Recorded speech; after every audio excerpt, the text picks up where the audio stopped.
the Martian night, heroes assembled to start their fight. There was no one else, it was up to them. So they rolled up stats and they got a DM. Mars was the loneliest place to be back when it was just curiosity. But now there's friends to help save the day. It's Tuesday night, party's underway.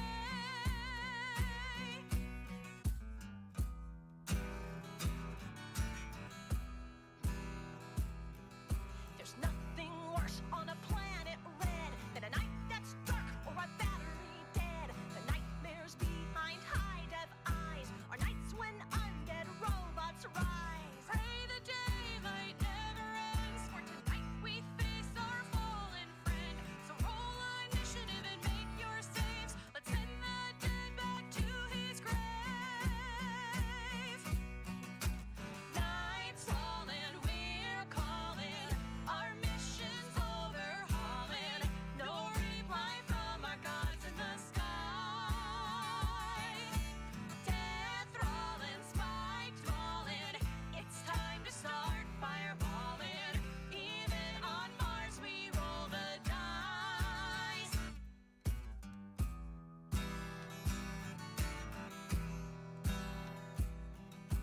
Perseverance grabbed her shield, a pair of blades, curiosity wields, ingenuity casts far afield, and spirit hastens to keep them healed. They don't feel weak, they don't feel pain. They don't take penalties for harsh terrain. It'll take their strength and mobility to fight the attack of opportunity. Night's falling, we're calling. Our mission's overhauling. No reply from our gods in the sky. Death rolling, spikes falling. It's time to start fireballing. Even on Mars we roll the dice.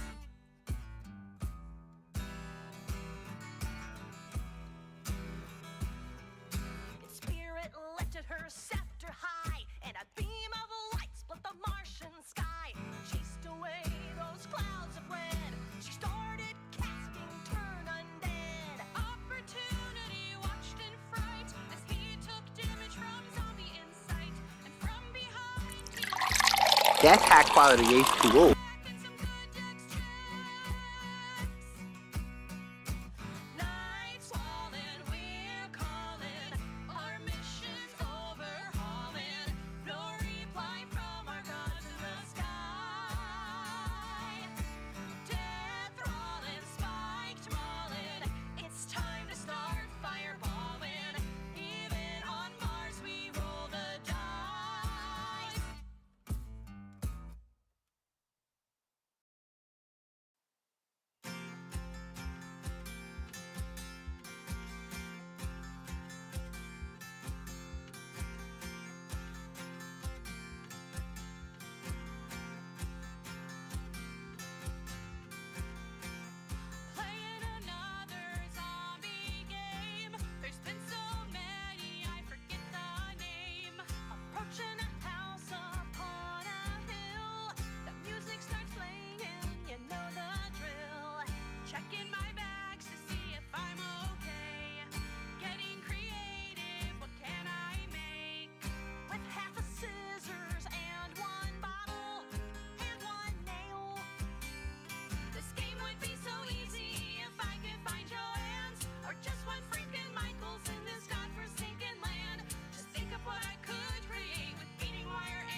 It's human nature to make everything a race.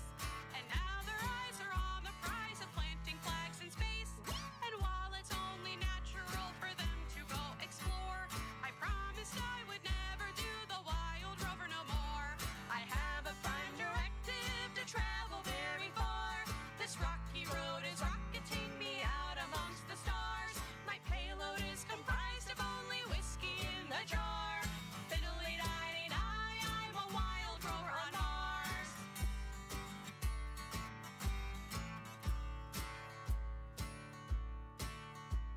While other lads are seeking out an opportunity, endeavoring to satisfy their curiosity, I have a single mission on which I shall embark. No battery is running low while it is getting dark. Too soon, I have a prime directive to travel very far. This rocky road is rocketing me out amongst the stars. I'll fill the empty void with a jig on a guitar. Fiddly-di-di-di, I'm a wild rover on Mars. I'm here to keep the spirits high, to keep the party on. From Pantry Bay and all the way up to Olympus Mons. I'm happy to perform my task for weeks and months and years. A little bit of Irish luck and we will persevere. I have a prime directive to travel very far. This rocky road is rocketing me out amongst the stars. I'm out here taking samples and studying quasars. Fiddly-di-di-di, I'm a wild rover on Mars.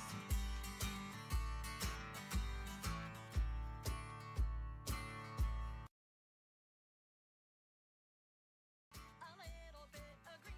Greetings, fellow geeks and gamers, not geeks or gamers. We're gonna be doing some Dungeons and Dragons today with I have Tigress Mage, Take a Chill Phil, and the Redheaded Gamer.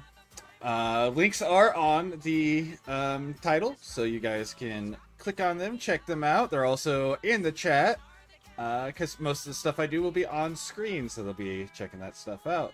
Let me get over to the one-shot page. Here we go.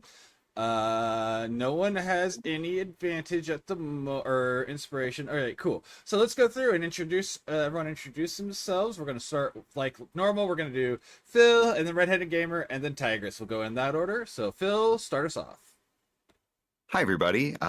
Typically, I am Take a Chill Phil and a space sloth driving my space freighter on a long, long journey, playing mostly RPGs and drawing.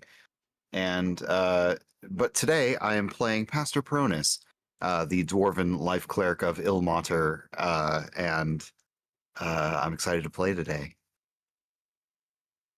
Red. My name is Red. I'm a variety streamer, plays kind of whatever strikes my interest that day. But right now I'm Evangeline. She lost her store in hardship, and she's just trying to make some money, and but that's her goal right now. And yeah, she's a monk. Hell yeah. Tigress. Hi, I'm Tigress Origam Surgit. I am using TTS, so forgive any mistakes. Any weird wording will be explained in a second. I am not a streamer. I am playing Violet in OC. She lives in a distant land. That's only starting up trades. She wants to see the world. She a Bart Sork. I love how it read Egam Surgrit. It was kind of nice.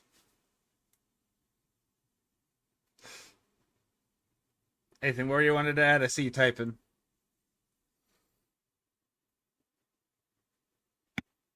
We now all know how it's pronounced. Thank you, TTS.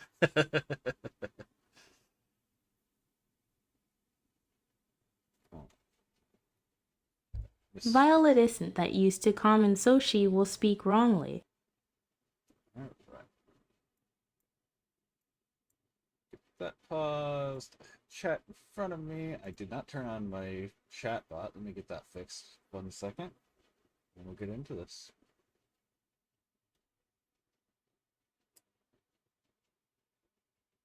Bam. Okay. Now I can see YouTube's chat over here on this other screen. Alrighty. So let's see. Setup for this one, I will read what they were given as a description for coming into this, so everyone in the audience knows where we stand on things. This week's one-shot will take characters level 4 to 6. A library in a village has disappeared overnight without a trace. The next night, the same happened to a bakery. And last night, the tavern that you were supposed to be staying at. Luckily for you, you were at a night parade. This adventure starts at the parade next to the river, and will continue with the characters retreating to find the tavern/inn gone.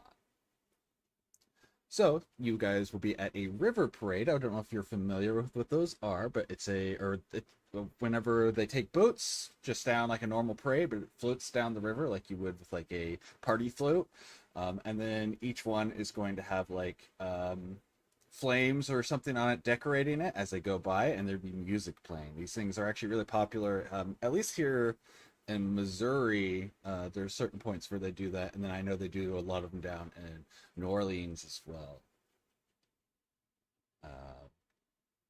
And so you guys are at your own pace arriving to the parade, and there are several of these boats coming down, and each of them have magically altered flames that are of different colors.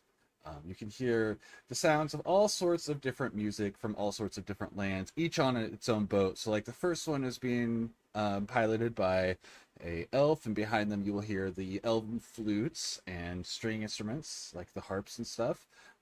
With the green flames behind that, it might be a kobold one with like blue and red flames and a lot more tribal beats and stuff going on. And each one is going by as you guys are arriving to the river to see the parade.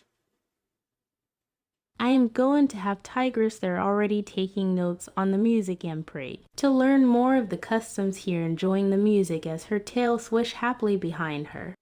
Perfect.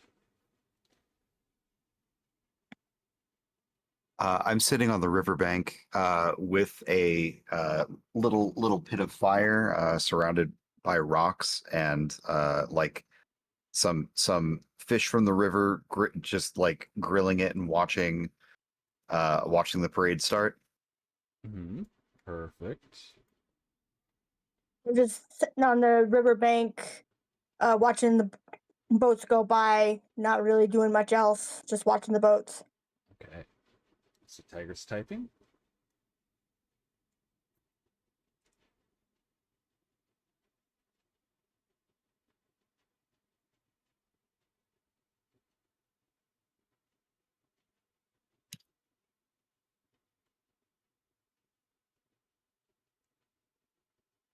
Violet, I said Tiger's sorry chat looks at Phil's character. That fish smells amazing. You like cooking fish much, sir?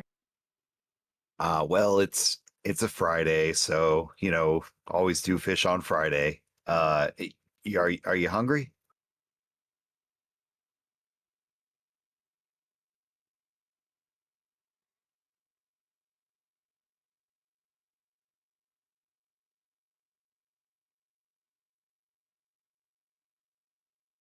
Yeah, and I got some jerky I can trade for a fish if you want its beat.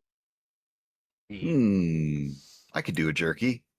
And he will take one of the skewers with a roasted fish and check to see if it's cooked and hand it over to you.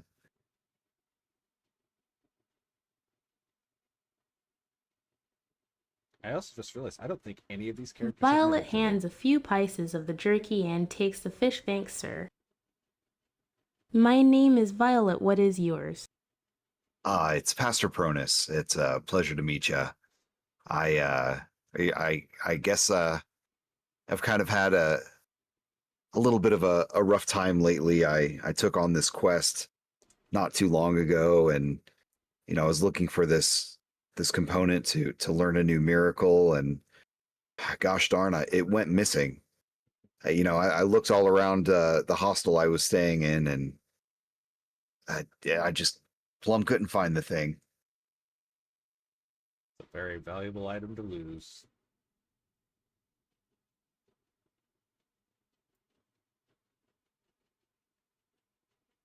Wish I could help Pastor Pronus, but I don't got much on me. Ah, that's all right. You know, sometimes I believe it's the Lord's work. You know, he's got his own plans, and I guess me having that very very nice ruby was not in the plan.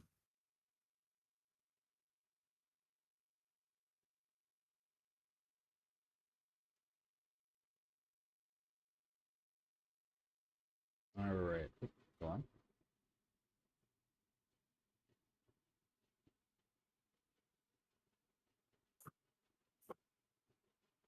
Well, I hope you can find a replacement Ruby then Pastor Pronus. Well, it's not that big of a deal. I was trying to use it to learn how to make a continual holy flame, but we got torches. The Lord put torches on this earth, and we can use those just fine. Oh, hey, I think I see somebody I know over there. And I would like to uh go find Evangeline, who I went on a quest with previously. Yeah, it's Pastor she's Cronus, it's been forever. Yeah, it's been a while. Have you taken down any more mining presidents lately? Unfortunately, not. I've been just taking the missions as they come and keeping my head down, trying to avoid dragons and big old drama. Fair enough, fair enough. Did you ever get your shop up and going? The shop is gone. We're just trying to keep our heads above water at the moment. Gotcha, gotcha. Well, it's good to see you. Are you here to see any of the floats in particular? You know anybody running these? No, I'm just here to, well, see the pretty fire. Maybe next year we can sponsor one of these and get your shop's name on it or something. That would be nice.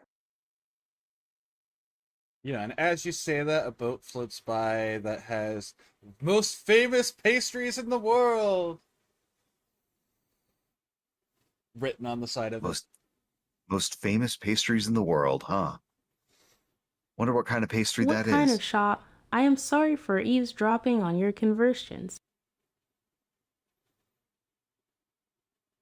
Okay, we had an inn. Unfortunately, I took it over and I didn't run it very well and ran it into the ground. And well, it is what it is. Turns out you have to I say a little prayer for the loss of the inn, for the bad business of the inn.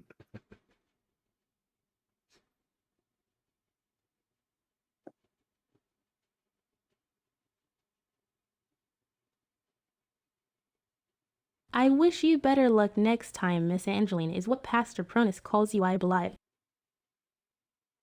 Yep, Evangeline's my name. And I'm sorry, I missed yours?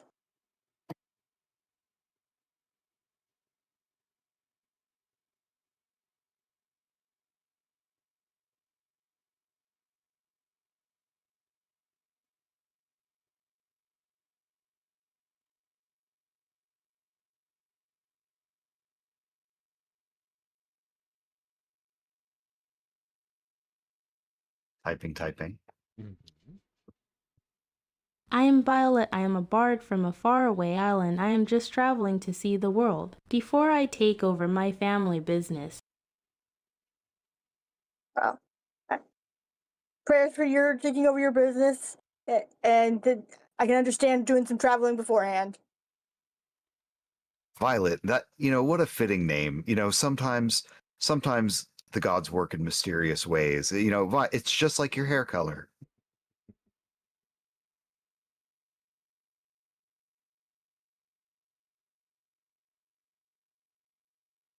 My hair color not violet. It is my fur that is violet. Hair, fur, I mean, it's the Lord made all of that.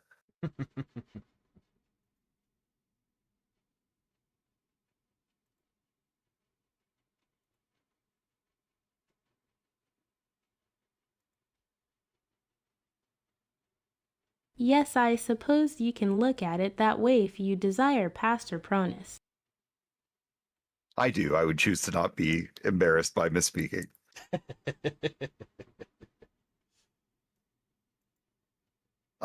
Well, so I see that float over there. That looks interesting.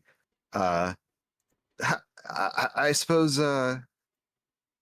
if I'm looking around like the grounds of this parade or whatever, um, is it just like a bunch of people sitting along the water with like with floats going down the river? Are there stands? Are there So stalls? Are there yeah, so there are, for the most like part, events? along the bank of the river is just everyone sitting. But if you were to climb up to the top along the road that goes by it, there are several stalls that are set up, mostly just with food. There are a few small shops that are selling like little trinkets and souvenirs, but there's nothing like people aren't using this to try to um, peddle and commercialize this parade. It's just a place for enjoyment, so mostly it's just food stalls that are set up. Okay, I'm just trying to see like if this is like a festival kind of vibe or if this is just kind of like a Macy's Thanksgiving parade kind of vibe. Yeah, it's much more of a small, like a dedicated celebration, and less of like a full on festival. Okay.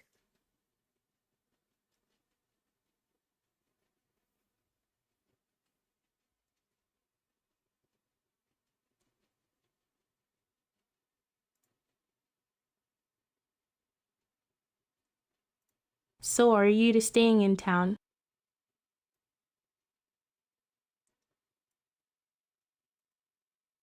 For now, I'm staying in town. I've been doing quite a bit of traveling, doing service here and there, helping people, and taking a job or two when I can, just to keep my traveling money up and get whatever materials I need for new miracles. How about yourself?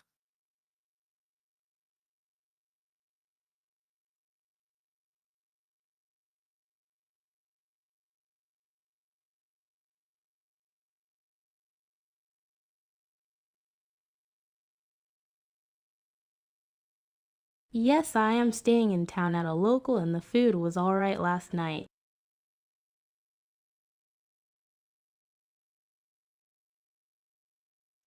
And for reference, the name of the tavern that you guys all were staying in was the Golden Scale. Golden Scale.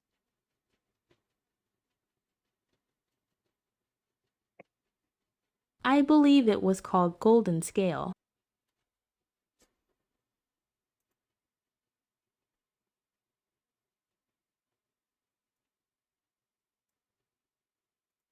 Yeah, I stayed there last night too. The food was pretty good.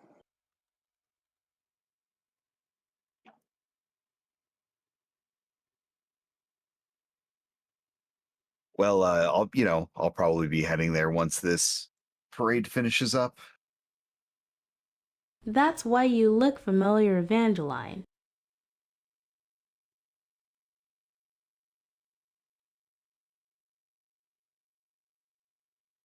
Yeah, it must be. Yeah, so if you guys are just kind of relaxing at this point, since there's not a whole lot of other activities going on, um, partway through sitting here, an individual actually walks up to the group, and he's holding this um, interesting thing that looks like a ball of snow in a cone made of some sort of paper, probably a papyrus or something, like a cheaper, maybe something cheaper than that. And it has it's multiple colors, and they're just walking around and offering them to anyone who will take them. They're not charging anyone; they're just giving them away.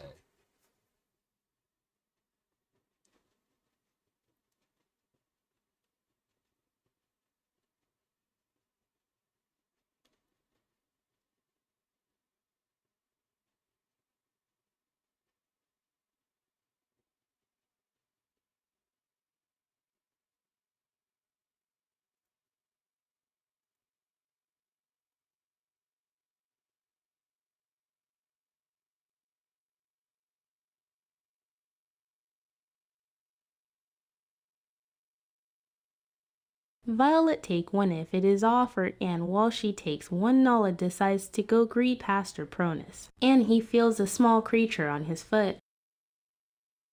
Oh, who's uh is this somebody's pet? It's come out of the woods. Where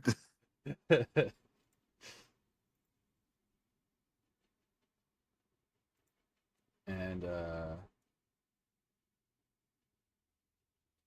so yeah, a little guy, little fuzzy, long-bodied, small-armed, little rodent that seems to sparkle slightly in the moonlight, is tugging at your pant leg as it's saying hello. uh w- w- what are you? What hi.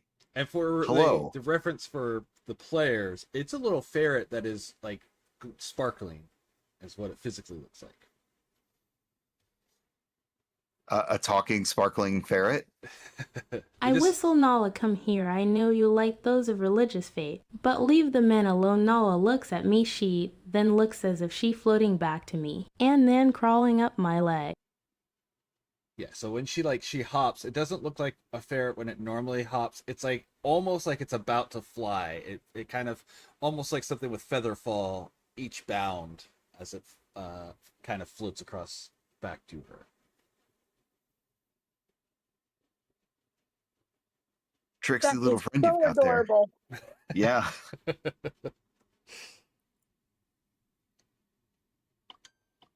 But yeah, so if you take the cone, you will be they will freely give it to her. Yeah, if they're handing out cones, I'll She a take ferret, one. she my companion, Yeah. often of my 5 friends blessed her.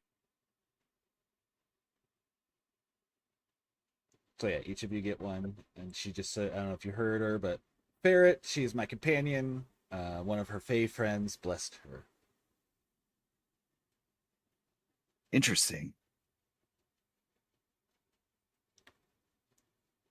I don't typically travel with fae, but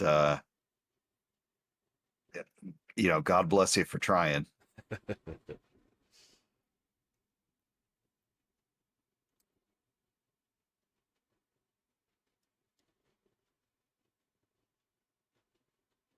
Meanwhile, I dip some of my grilled fish in my ice treat.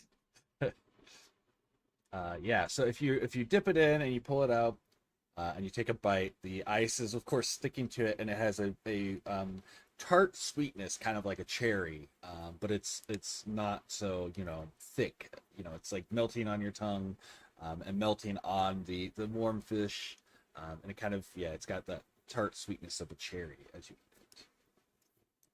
What a weird combination. And I keep going. I love it.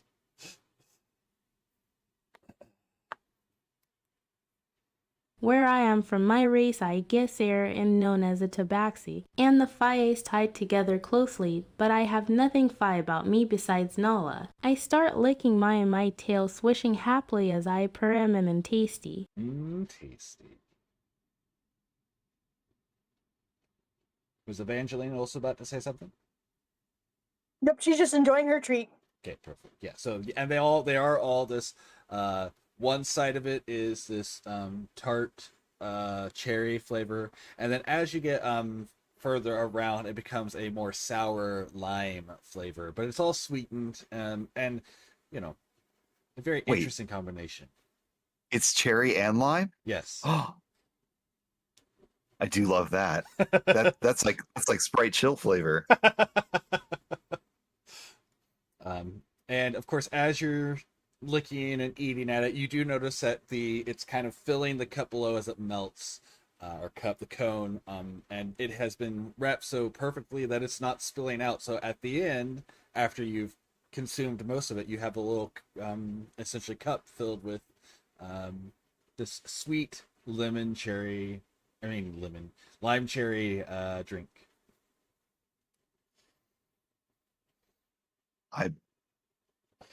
I feel a profound sense of sadness after having finished this. Where did that guy go?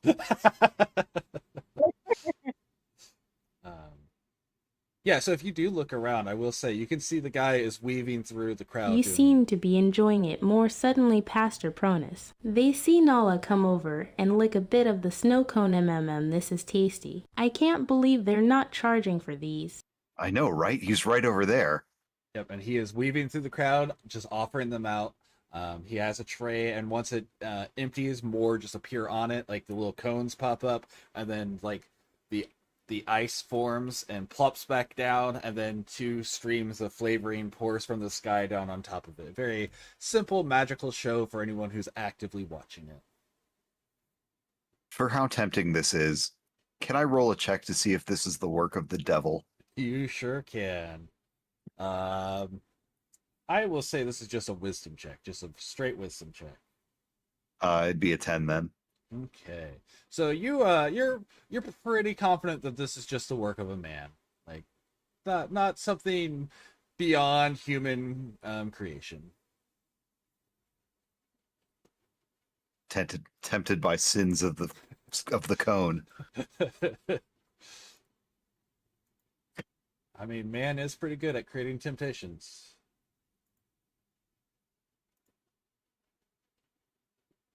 I think Pastor Pronus is going to scooch on over where there are Violet cones. heads up to the guy and asks about the magic and stuff to see if she can maybe replicate it for when she goes back home. Sure, and you're also walking out, following him around, Cronus.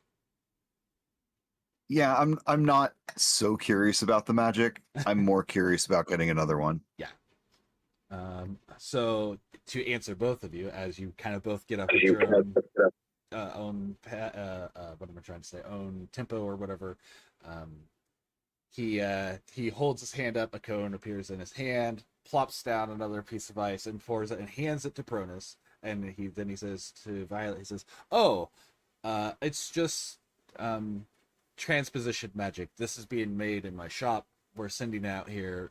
We got a nice donor this year, so we're giving this away for free during the celebration. It's nothing super special. They're just transposing it out to where I'm at." And what is your shop, in case I need to know when this parade is over? I have the shop up there. It is the desserts and confectionaries. We sell these shaved ice like this. We sell sweet drinks like something that one of our foreign friends brought us, which is just sugar and lemon. Who knew that was going to be such a good drink? But people seem to love it. We also sell small confectionaries, and we sell a lot of more sweet, though not like sweets. We don't sell anything more savory or anything. We are merely a small dessert shop, mostly for the wealthy. But again, with a nice donor, we were able to bring this for everyone. HMMMICIC. So can you tell me how to make it so I can bring it back to my hometown? I will make sure you get the credit or the store. Of course. So if you guys would like to know the exact one, and he points just down the road a little way, he says, there's a place down there known as Sweets and Cones. If you head down to Sweets and Cones, I'm sure the nice man behind the counter, if you tell him that Gus sent you, would be willing to show you how it's made.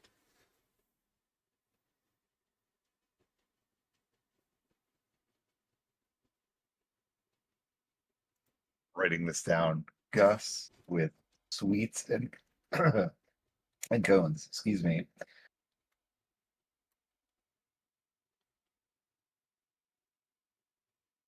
Thank you very much, sir. I shake his hand with my pie and turn and head down to the shop.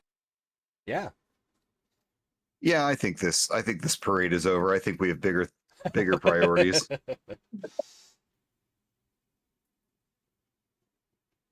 Are you tagging along, Evangeline? Yeah, these snow cones are my priority. Yeah, I was tagging along. Hey, maybe this is a way to revive your shop, right? Your bakery. So yeah, you're able to find it right away. Like it's on the main road that goes by here, and you know this is a major trading road, which is part of the reason it's set up. It's easy to get up and down. And there's a shop there that has what just looks like a snow cone on its sign, and on either side it says sweets and cones. Violet head in, greet the guy behind the counter, and ask for the owner. And the man says, "Of course, of course. Who's asking? I can definitely go get Logotrop for you if you would like."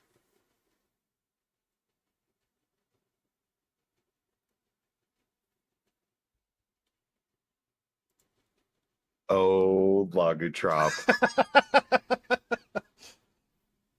I There- feel like there- I'm missing something. There definitely wasn't a random name change of this character at any point.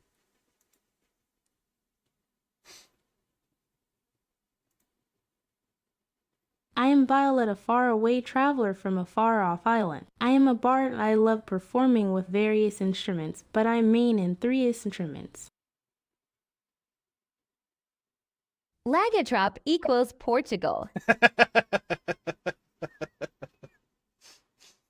Thank you for that text to speak. I'm glad everyone got to hear that explanation out loud.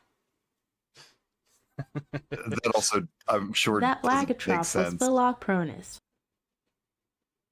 So somebody came in into chat a few days ago from Portugal, and we were spitting out random maybe not facts about Portugal, and I don't know. I was just like, Logotrop is Portugal backwards.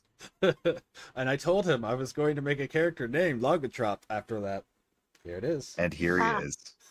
So it's just a small stream inside joke for people who've been, watching every day.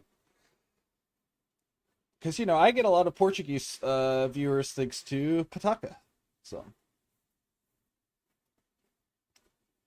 Which is great. I love them. They are all so polite and very nice to be around. So yeah. I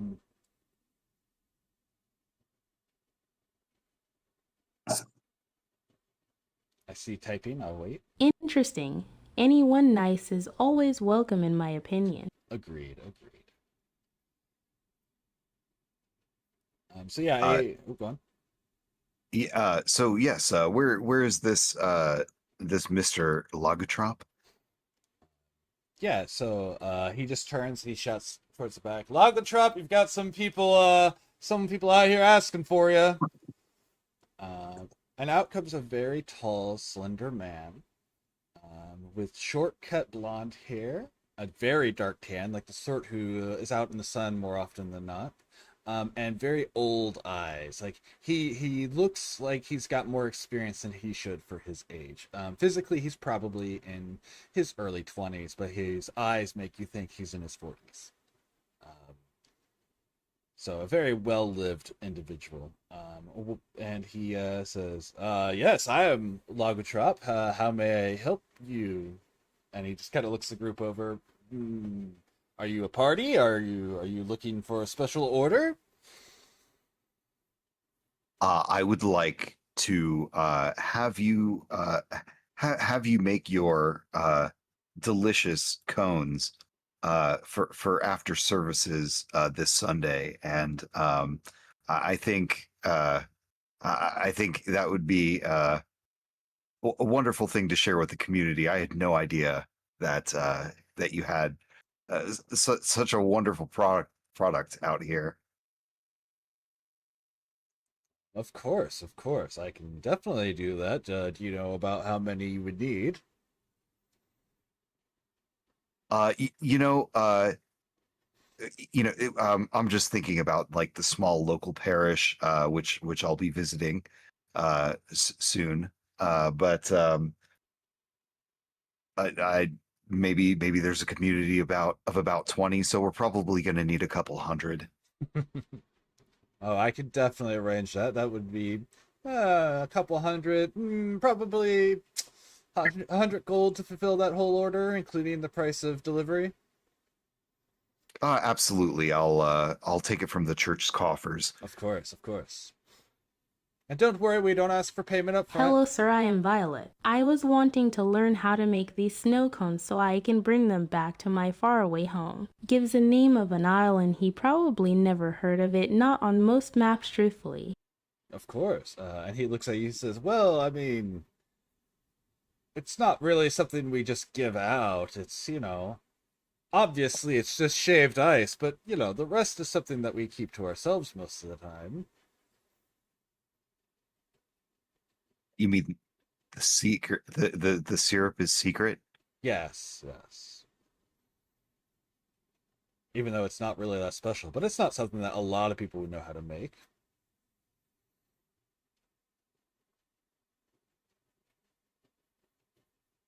Well, are you a fan of bards, my good sir? Oh, who's not? Of course I am.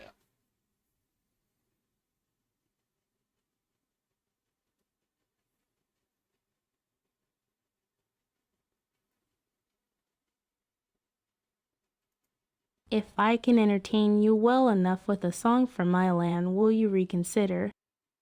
Of course. I am willing to barter, and if it's music from faraway land, of course I'd be willing to trade a recipe for a song. That just seems fair.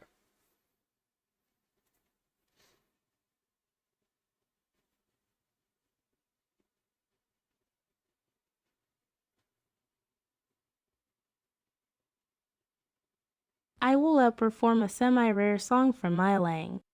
Okay. If you want to go ahead and make a performance check, what are you using for this performance? Which one of your instruments?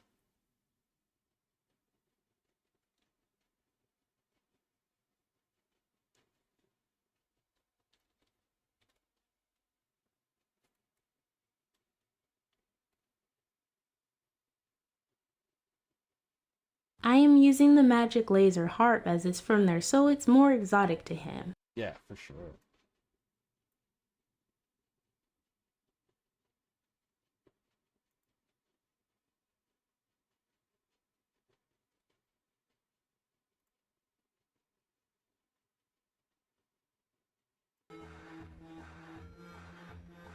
$13. Beautiful.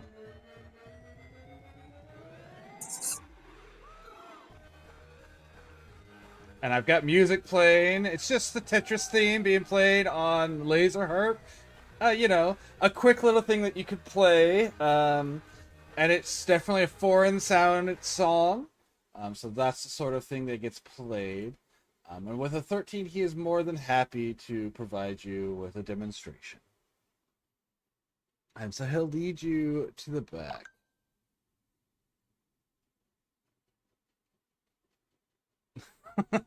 No, Phil. No to that. I see you being cheeky and I chat write over the there. song down and give it to him, and I then follow him back. Yeah, absolutely. And so he brings you to the back, and there's a pretty simple setup where he has large, essentially walks that he has people pouring in the sweet juices, the sugar, a little bit of water, and he is just turning it into a simple syrup, but they're flavored simple syrups. It's nothing too overly complicated, but it's one of those things that's probably a little too simple for people to think of immediately.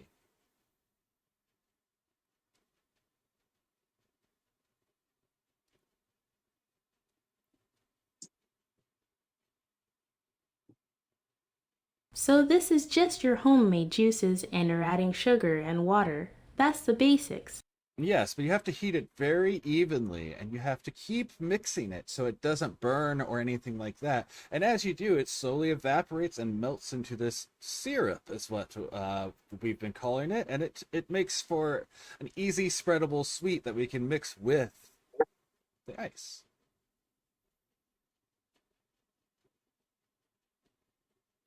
Ooh, a king drum.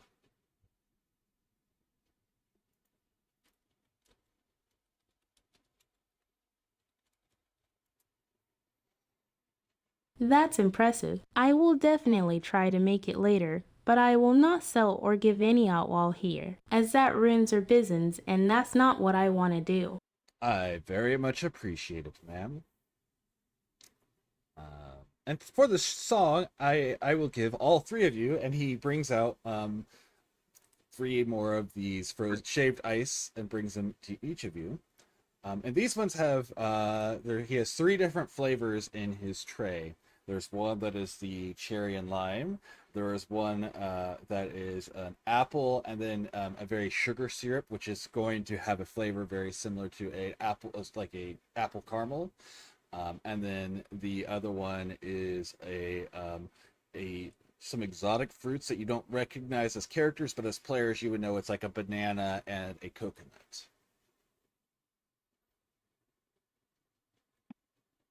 I think your mic cut off. Banana and what? Coconut. Violet, if you don't mind, that green-brown one, I'd like to try that. Of course, and he hands you the apple caramel one.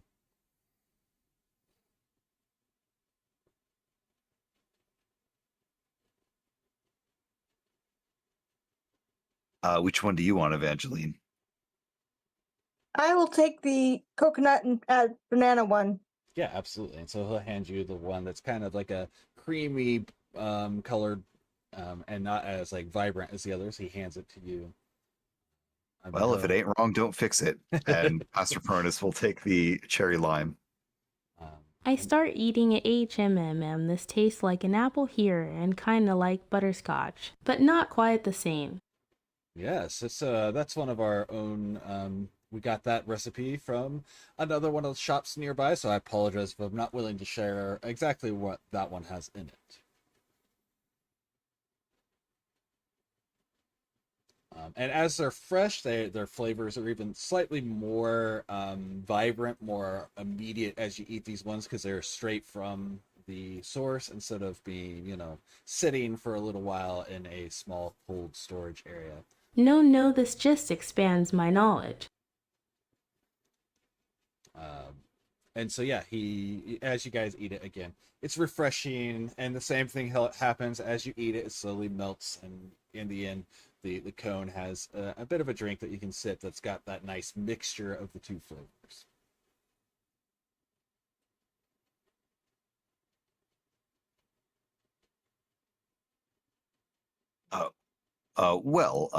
If you wouldn't mind sending somebody out with an ice chest to the local parish this Sunday. Actually, that begs the question: are there Sundays in this calendar? Does this go by the regular D&D 10 day? It's a 10 I don't know how. It is a 10 Oh, day. okay, gotcha. In just a few days, I'll meet you at the parish, and we'll pay you for some after services ices. Of course. Can I buy one more of that flavor? She had points at Evangeline. Of course, for simply a copper. This man's gonna bleed Pronus dry. I hand him a copper. Yeah, and so he goes back, he scoops out the shaved ice, and he puts the two creamy colored syrups into it and hands it over to you.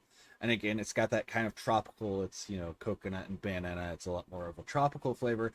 And honestly, it may taste more familiar to Violet than the others, because this is something that she might find on her island. Is more of these types of fruits.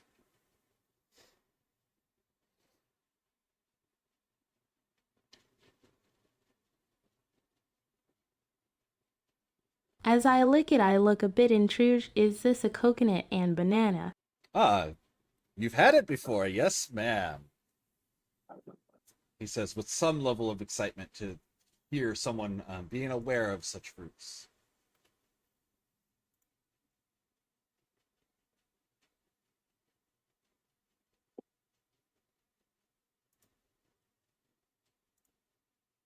I look to Evangeline. What's a coconut? Coconuts and bananas no are idea. from my home island. I love coconut, not a big fan of bananas. Well, we've learned that they do quite well together, so I'm glad to see that someone from that homeland gets to enjoy our creation. Cocoa nut. Cocoa nut.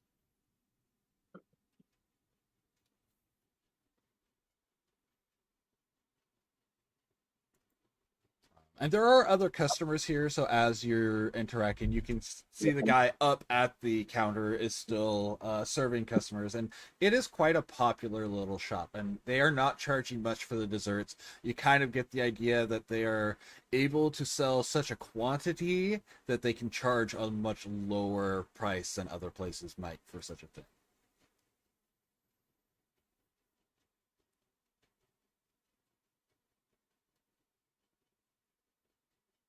I look at the other two banana is a big yellow fruit you peel the outside and eat the inside. The coconut is a brown kind of hairy sphere that you can crack open and inside is a white and liquid that you eat.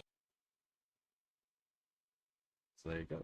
There's your explanation as to what these fruits are that you're questioning. Now, if that makes any sense, who knows? But I don't know. That sounds made up. so it's like a boomerang that you open.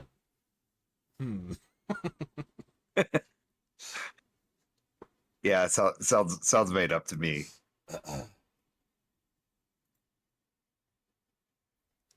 Well, I'll probably be back tomorrow for breakfast. I think I'm gonna head back to the tavern. Me too. It's late.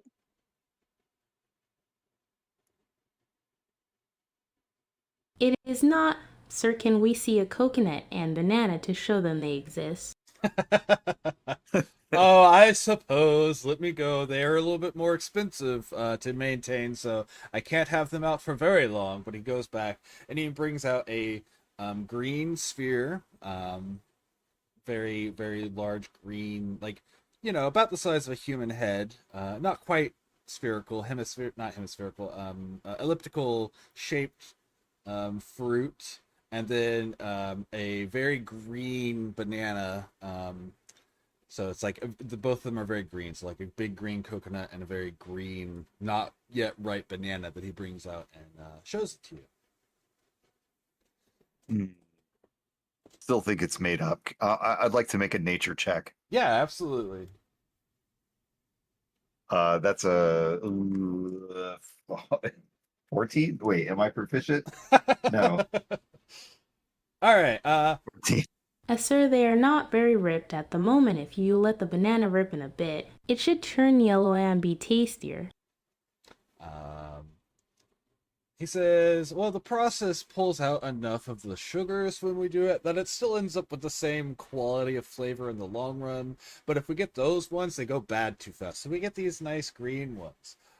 And as far as your roll, you said a 14. You definitely don't recognize these, but you can definitely tell these are something formed of from nature. They have all of the right things to be an actual fruit.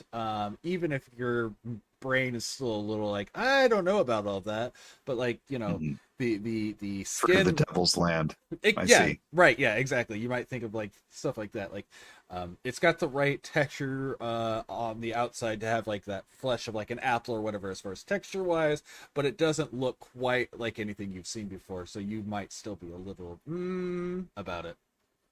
Yep. Pastor Pronus doesn't know about the banana.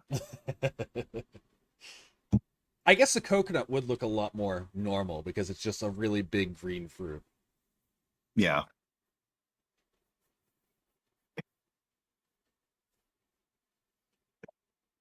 May I suggest if you see them try using watermelons to make these, I bet those be tasty.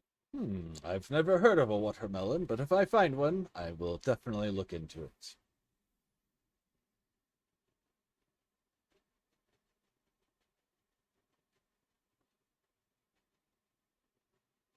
It's a large green fruit bigger than the coconut.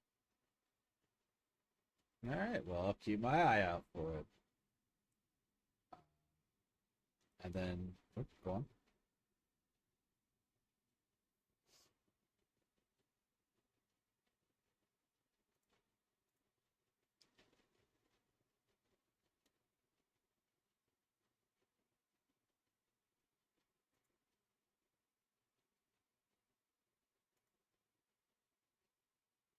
I bow my head and head out eating the banana coconut snow cone. Thanks for the info, my good sir. May your store be prosper. Very thankful of that. You guys have a wonderful evening. And he turns to go make more for all of the customers because there are so many that have come from the banks and have come here to shop as the parade has ended. And it is getting a bit crowded at this point. So, all right. I assume at this point, since you've all kind of mentioned it, you are going to be moving as a group back towards the Golden Scale. Yep.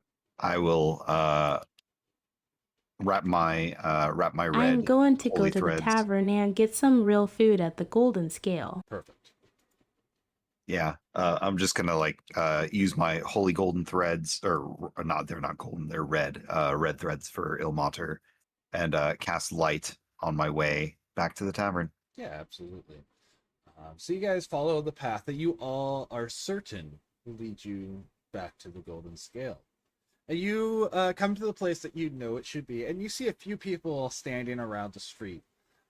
You notice that there's not a building where you should see a building, but it's not like there's an empty lot. It's like it wasn't ever there. The buildings on either side of where it should be. Thank you for joining the Geek and Gamer Army, CB Everman. CB Everman. Welcome in. Hi there. Enjoy the free follower emotes while you're in here, and I hope you enjoy the one shot. So yeah, as you approach, it's like the space wasn't even there, as the buildings on either side are as close as they should be for a normal building code in this area. Like, there's just enough room for a single person to walk between. The buildings on either side look like the ones that you remember being on either side of where the Golden Scale had been, but the building where the Golden Scale should be just doesn't exist.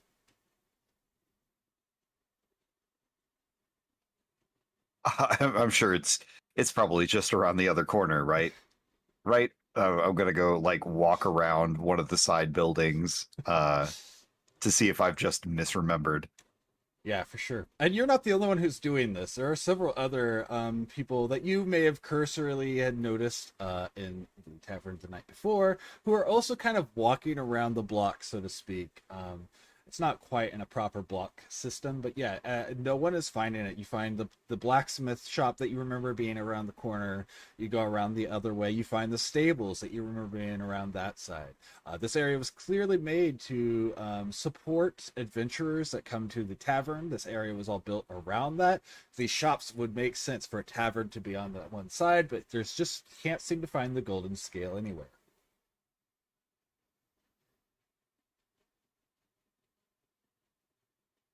This is weird. I Am try I- to walk to where it was, see if it's invisible. Yeah, absolutely.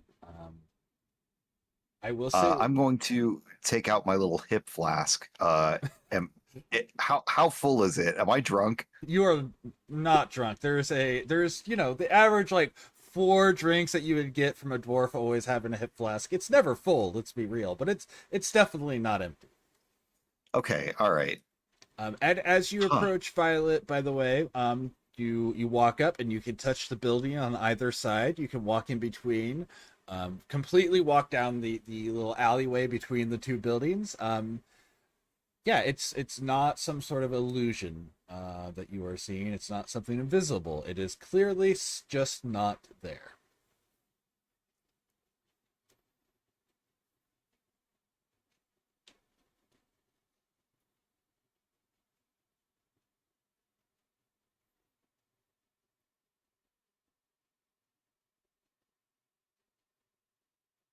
Well, I guess it's time to find another tavern.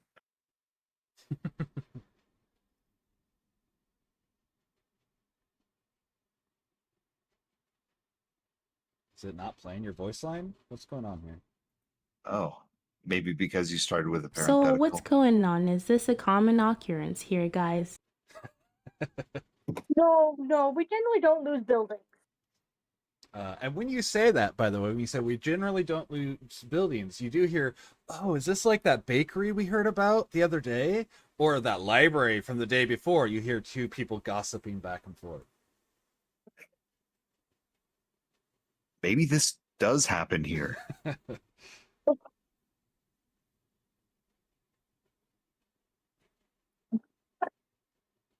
Evangeline approaches the Gosling too. What are you I talking check about? if I left anything in the inn. I will say, if you have any traveling supplies that you wouldn't have taken with you to watch a parade, yeah, you left it at the inn. For any of you guys, for what it's worth. I don't know for sure what you think your characters would have brought, but yes, anything that you would not have brought with you just to go watch a parade, knowing you're coming back to your inn, you would have left in the inn. And now, Evangeline, whenever you ask, they're like, oh, haven't you heard? Recently, some of the buildings around town have just seemed to vanish, and we thought it was just a rumor. We thought people were making it up. We don't shop at bakeries. Our wives do that for us, and I'm not the learned type. Why would I go to a library? I barely know how to read at all. But yeah, we've heard of a few buildings like this, and we're wondering if it's the same thing. Huh.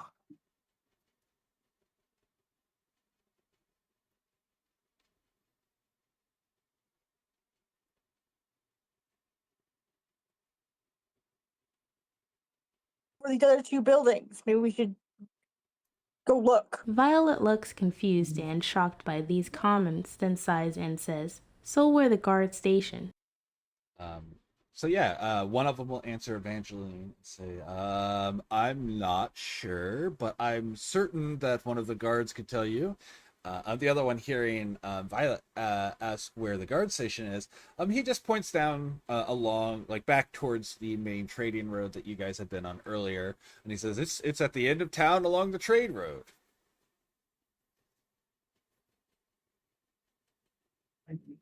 I start walking there. Okay. Yeah, I'll come with. So will I. Okay. Now, curiosity, what sort of, so I have a sense of how urgent your characters are feeling at this point. Did you guys have stuff left behind? Like, was there a lot of stuff left behind, or did you guys have most of your stuff with you? Like, I don't know how your characters would travel with their objects, so I'm just curious if it was a major deal that this building disappeared from you, or if it would be something that you're like, well, that's kind of annoying. I spent some money to stay there, but it's whatever. I'll help these people who do need the help, though. I probably didn't like I probably didn't like carry my armor to the festival. Sure. I mean, Yeah. I probably just got like I probably don't have my weapons and armor. I probably just like have my holy symbol and priest pack, because you never know. You never Sure. know when someone's down on their luck, and you gotta sometimes you get a good chance to proselytize, and Right. so I've got my holy symbols and stuff, and maybe I've got my healing potions even, just because you never know when a stranger's in trouble. But Okay. I don't think I've got my combat gear.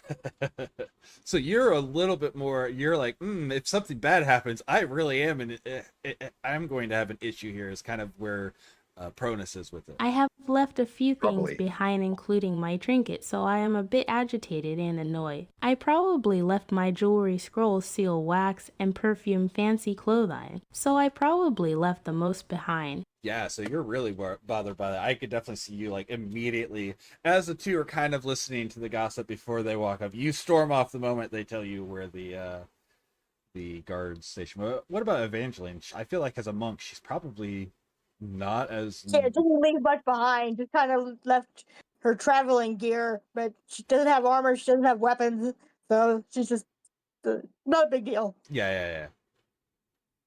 Damn, I left my stuff behind. Oh well. Oh, maybe I should go help them, sort of thing. So you're kind of like the last or catch up behind. Of course, you move so fast that it doesn't take you very long to catch back up with them.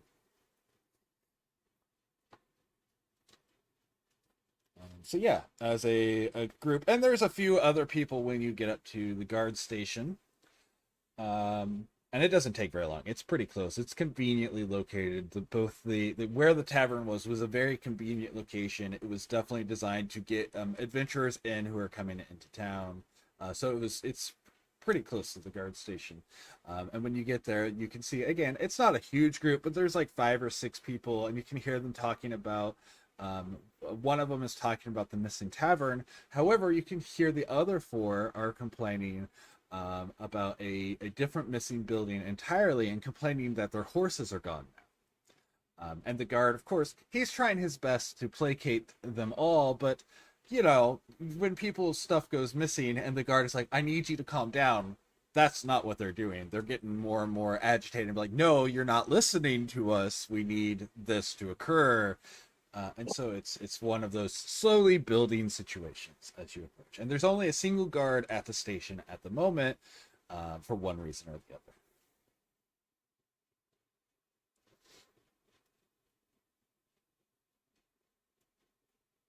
other.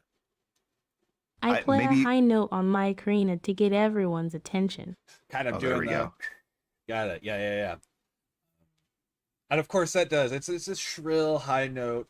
Not enough to hurt anyone's ears, because an ocarina doesn't go quite that loud, but it is definitely enough to get everyone to, like, you know, suddenly stop and like look back to see the tabaxi with the ocarina in her hands.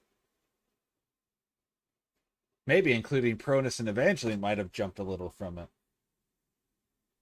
Yeah, maybe.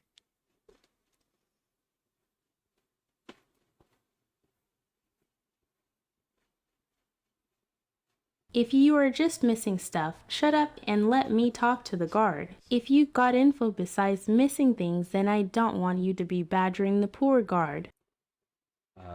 And one of them turns like, no, you don't understand. It's not just missing. Our horses were in a stable, and that stable isn't there anymore. And of course, the guard is just like, what is going on? Like, he does not look like he is a well-practiced guard. He looks like he's a guy who's here volunteering to be a guard for a couple days, sort of individual. One who's not like a soldier or anything, but someone who's just kind of like, you know, a night guard at a mall, where he's there to keep an eye on things and not actively, you know, be a dissuasion. I blow the ocarina loudly again to silence him. Missing stuff, stop. You're not helping the situation. You overwhelming the guard. I bet he's in on it. I want to make an insight check. Okay, make an insight check. +7. That's 21. You get the feeling that this man does, not only does he not know what's going on, he doesn't even understand what the problems are. He is so overwhelmed. I push through the guard. Sir, you seem not a seasonal guard. Can I ask you to get my superior? And I'll get to that in a second.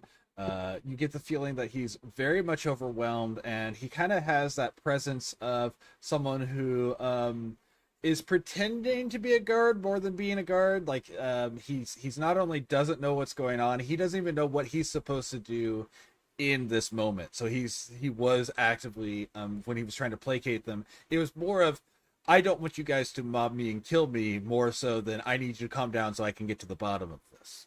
That's what you get with that insight. I would like to just like subtly slide behind him, like hold him firmly on the back and press guidance, because I think he's gonna need it. And then as you're doing that, Violet will walk up and get kind of in his face almost and say, "Look, you clearly don't know what's going on. Can you get your superior?" And he says, "My superior. Yes, he is," and he points back down towards the parade. "He should be back soon. Yeah, hold on." And he turns around and he opens up the door to the guard station. He's leaving it open, like it's not in a good place, and you can see like there's just paperwork and stuff in here, but there's also a bell, and he reaches up and he rings this bell, and it is loud. It's the sort of bell, it's kind of like what you would see for like a dinner bell for on a ranch, the sort that will ring out over a mile if you ring it loud enough. grab him. Wait, guard, do you have paper? Get some blank papers and pen, please. He's like, I'm not, I don't know what this paper is. I'm just here to cover for guys while the parade's going on. This isn't mine to give. And again, he starts really ringing the bell louder and louder, and it's loud enough it kind of hurts your ears a little. I think I have a pen and ink and some paper in my priest pack, so I can produce.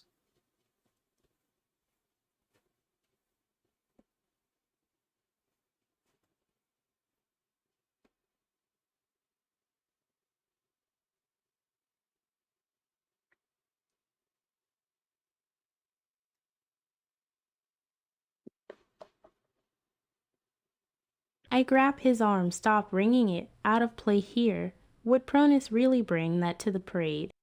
Well, I mean, like I think I think, I don't have my combat gear, but I have like some scriptures and some little anecdotes and some like psalms and stuff, and like in that little pack, like with my book and scroll, so that I can proselytize to the people. I might have like a pen and ink. Yeah, that makes sense. That definitely makes sense. So yeah, you would have a small bits of I paper and have stuff. to like unscrew the jar to the ink and like dip the pen in it and stuff.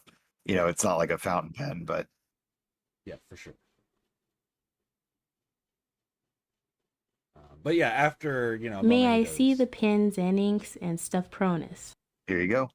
but yeah, after a moment, he will stop ringing the bell, and he's just, at this point, you can kind of see he's still very pressured.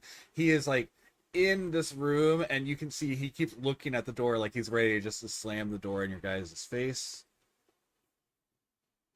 But yeah, so Pronus hands you the ink pen and paper.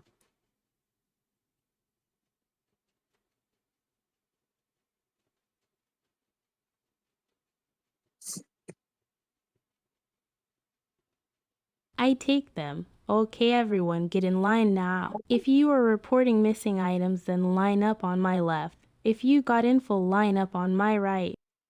And they all kind of look at each other like they're not really sure if they want to listen to you, but they do kind of all move to the left, or to your left, I should say,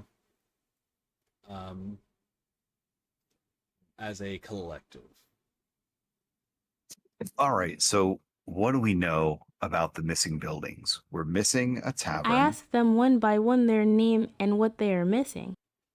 Yeah, and so as they go through, and I'm not going to name off 5 random names. Their names aren't important, but they are all missing a building with their stuff in it, very similar to what's going on to you guys.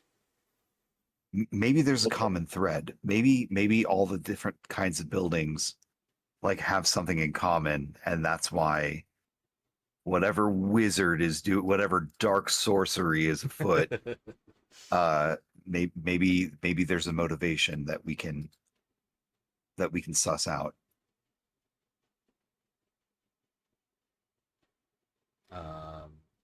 I can tell you that the guy is like, yeah, so Yeah, let's just skip that. I got the info where the building Haran was missing. And I put it on an organized list by buildings and items for when the real guards come. Yeah, for sure. And so he can tell you, Pronus, that the first building missing was a couple weeks ago and not as recent as everyone thinks. But it was one of these small jailhouses actually disappeared, because this town has 3 or 4 jailhouses due to the size of it. However, most of them are empty all the time. Like, that's one thing that you guys would notice. So it wasn't a big deal, because who cares if one prisoner that did something bad is gone? It's kind of how it was. So that was like water off their back. And then there was a bakery, and then a library. And then tonight there was both a tavern and a stable, and so the last 4 occurred over the span of 3 days. The bakery was 2 days ago, the library the night before, and then the tavern and the stables both occurred tonight.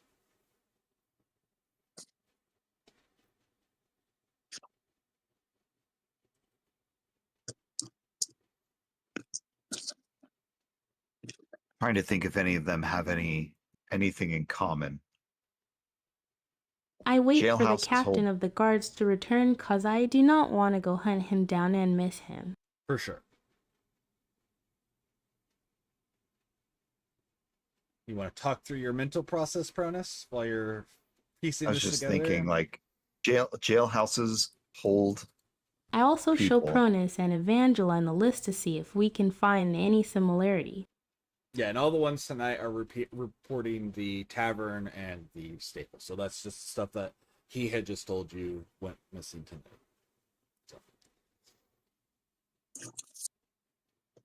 So Mm. let's hear your thoughts, Pronus, because I'd like to hear the insight, even if it's not in Oh, character. One then yeah, take note of I'm all the just trying previous to buildings. figure out if there's a pattern. You know, like jailhouses are, uh, they're there to hold criminals. Mm-hmm. Bakeries are there to sell bread. I don't know. Libraries hold books. Taverns hold. There, it's also just like a food place or an inn. So that also kind of holds people. Stables don't hold people; they hold horses. I mean, I guess people can be in that. I don't know. I'm trying to find like if there's a common thread. Sure. Where in town were these different buildings? Okay, that's a very good question. The prison house was on the same wall as this guard station, but halfway across the town, but still along the same wall here. The stables that were lost tonight would have been on the very far side of town, down the trade road, so all the way on the other side of the city on the trade road. The bakery is in almost the very center of town. The library was technically not within the city walls. It is just outside, but it's one that caters to a large group that will come in from the nearby Mages College, and then you guys know that the tavern is just slightly off of the main trading road. So like two of them have been along the trading road, and one of them was in the center and one was on the other corner, and then one was slightly outside of the town. Like when I say slightly outside of the The town, I mean jailhouse like could just be a outside. trial run, as no will care if it goes missing, it won't catch attention. The horse or carriage can have important things, the books can be knowledge or a special bug.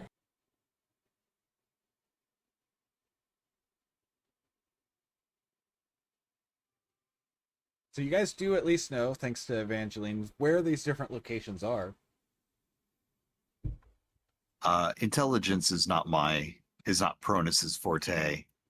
Uh, could Pastor Pronus make an intelligence check to, or an investigation or whatever you think is appropriate, to see if the location of these buildings have any kind of pattern or significance, or if there's like, something that these points triangulate to, are they around a perimeter and there's something in the middle, something like that. Sure, you can make I ask the guards for a history for map of that. the town and start marking off the spots within circle. Yeah, and they have a map here. But yes, you can make a history check for me, Cronus. That is a solid 3. Solid 3. I'm sorry A to solid say. 1.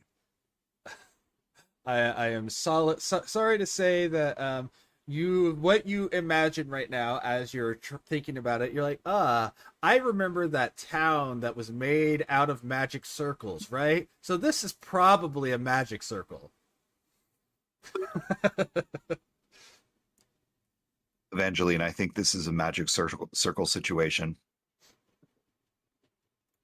Sure, okay. What's that? I don't remember. Yeah, you literally what you Sure thought could of go was for just another something. snow cone. But you literally, that's all you could remember is that you had read somewhere that there had been a town like that with your solid 3. But yeah, so you can mark these locations, Violet, and they there's not like an obvious pattern to it. More so, it's just like almost like it would be. Let's see. bam, there would be not even any straight lines on how that goes. So they do seem to be mostly random. There's not enough. If there is a pattern that's not obvious, you would need more to make a pattern out of the connections that are there. Can I make the same check Pronista since she been learning culture and Yep. stuff it might be connected with history? I would like to, if you are expressing that, your thoughts out loud about what the pattern could be, Pastor Pronus would like to tap you on the shoulder and give you a guidance spell. I will allow it in this situation because she is actively writing things down, and you can be like, "Yes, may my God guide you in your investigation, or however you want to word it." I will allow that. Yes. 11 and the guidance spell. So add a D4. Oh, that's 1d4.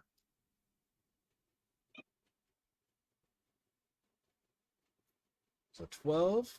All right. 12. With a 12, you're confident looking at this map that this is not, in fact, a magic circle like he had said. That this pattern would not, in fact, be useful for any sort of... And you are familiar with magic circles, even if you don't actively use them. So you know that that is not what this is. You're very confident of that. You do notice that the only pattern you might be able to come out is more of... they're all businesses and not homes, but that's about all the sort of pattern that you can see. There's not a physical pattern, and there's not like an obvious pattern of the buildings, what type of buildings they are.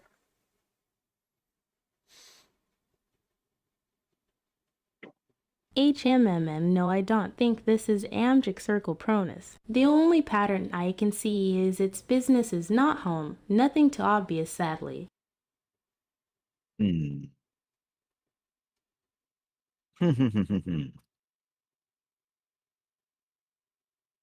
Any sort of skills you would like to try to use, Evangeline, or what? I have -1 to intelligence. Okay, that's fair.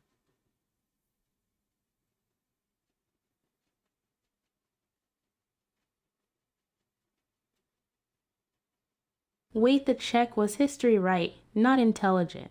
Right, but history includes your intelligence.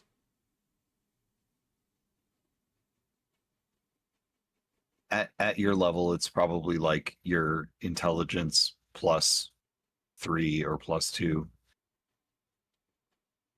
if you're proficient in history.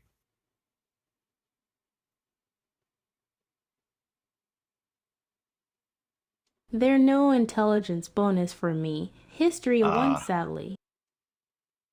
I think I think you're not proficient in history, and you do get your +1 from intelligence. So I think it's how that worked out. But yes. But yeah, that's where you're at. Evangeline's not the thinking sort. She is a feeling sort. She needs to be somewhere and kind of vibe it out. I get the feeling. All right. We could think about this another way. Wait, I forgot what was the Jack of all trades for again. Oh, okay. That's where you got your +1 then, because you get half to all of your... Yep, that's where it's from. So you did get a +1 from your Jack of all trades. Okay. That makes sense. We could think about this another way. Who would benefit from things like this being gone? Who would benefit from a jailhouse, a bakery, a library, a tavern, a stable, things of regular commoner life going missing?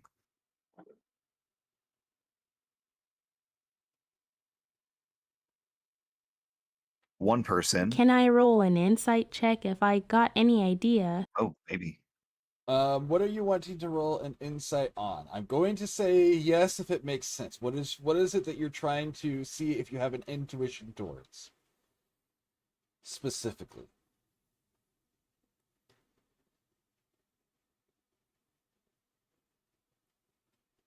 Because I'll need an idea of where to set a challenge for it. Well, I heard a lot of stuff. I probably went around talking to the locals about things, and might have heard a rumor. Streetwise check. I will allow that, yes. You can make an insight based on the rumors to try to get a feel for what you feel like was real and what was not. So yes, we will allow an insight there.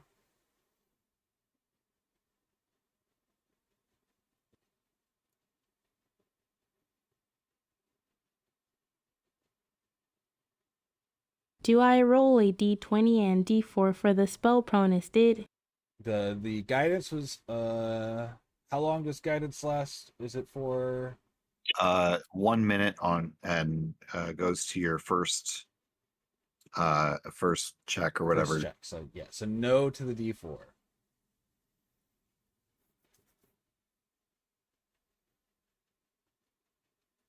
12 for that roll. 12. Okay. So you can recall hearing waiting. I got advantage. That's what the circle means, right? No, the circle just means that you're proficient in it, which is why you have plus 12. Unless it's expertise. Right. Oh, wait, you might. Do you remember what your expertise were? Did you write those down separate? If so, it'll be another +3. Plus 3. So bumps a 12 to a 15, maybe? Yeah. I believe the circle was the expertise. Okay. So then it'll be a 15. All right, so that does bump up your success. So that is worth noting. Okay, so then you remember from these rumors, the ones that you felt were a little bit more true was from an older man you had talked to at the tavern the night before, who was just kind of, listening to your music and sharing stories of his life. And he was reminiscing on, he had heard about these things going on, and he remembers this happening before, years ago. He remembers that there was a night where all of the prisons had disappeared, all in one night, and that they had come back a few days later, and that the days after that, they had smelled weird decay coming from the sewers, like whenever you leave a body in the water too long. But beyond that, he just thought it was a really strange thing. He just remembered those details. He was like, oh, one of these days soon, there's going to be that weird smell coming from the sewers again. And when you had asked him about it, he had expanded on it by telling you about the day that all of the jailhouses had disappeared years ago.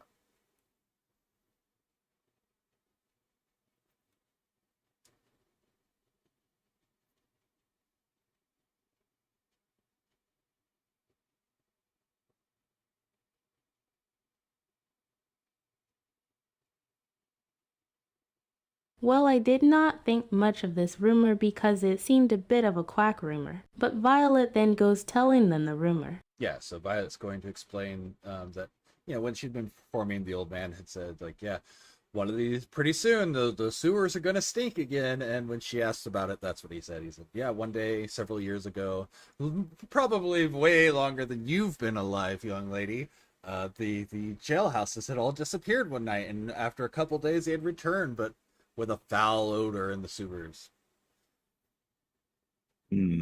Seems made up to me.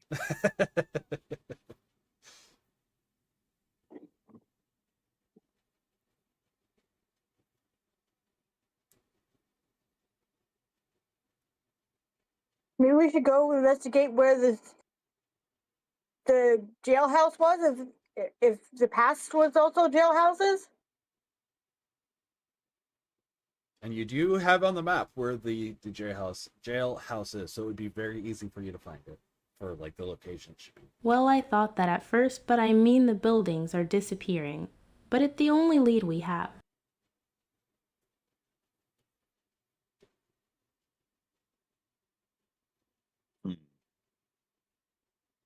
Well, I suppose we don't have other We leads. also don't look Yeah. in the sewers, because if that's what they were stinking, there must have been a reason for the stink.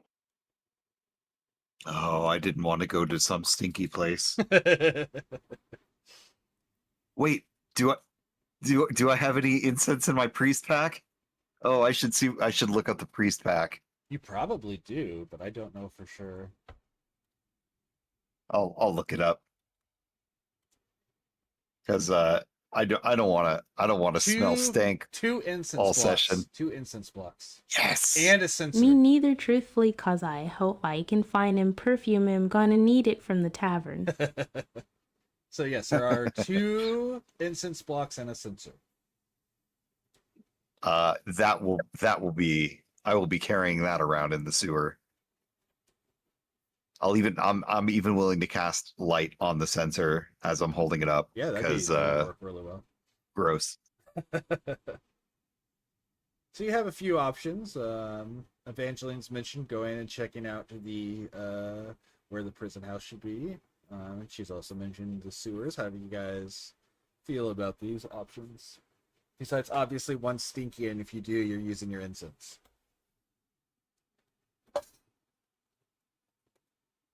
I mean, I'm happy to explore any options before going down into a sewer. We can also wait for the captain of the guards come back if we think it will lead to info.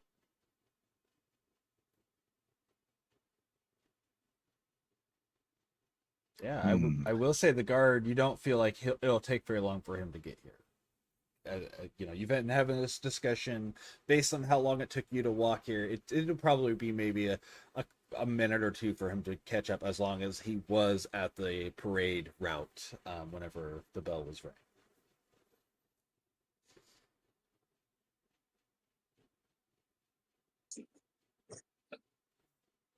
Well, so long as we they're wait on the captain of the guard to get back, I need to give him the list of missing things. For starters, Would you say, Bronus? I was just thinking, like, oh, we've waited for the captain long enough. I might as well go ahead and scope out this missing jail site Okay. while they're waiting, and regroup to get our information together. Okay.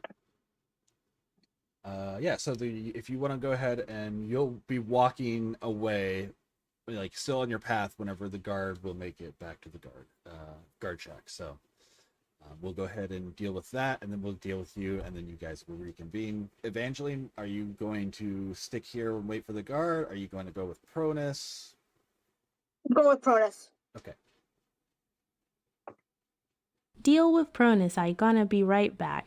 Okay, we can do that. All right, so Pronus and Evangeline, you guys are going to travel, and it's not super far, but it's probably a good 10-minute walk across town, maybe 15 minutes since one of you is a dwarf. 15 minutes for me, 5 minutes for the monk. But yes, so you guys make it across, no problem, and you can see a completely blank wall. Like, it doesn't have any sort of damage to it. It looks like one solid piece. But you can definitely see a couple marks on the ground for where people had been pulled to and from a building that is clearly not there.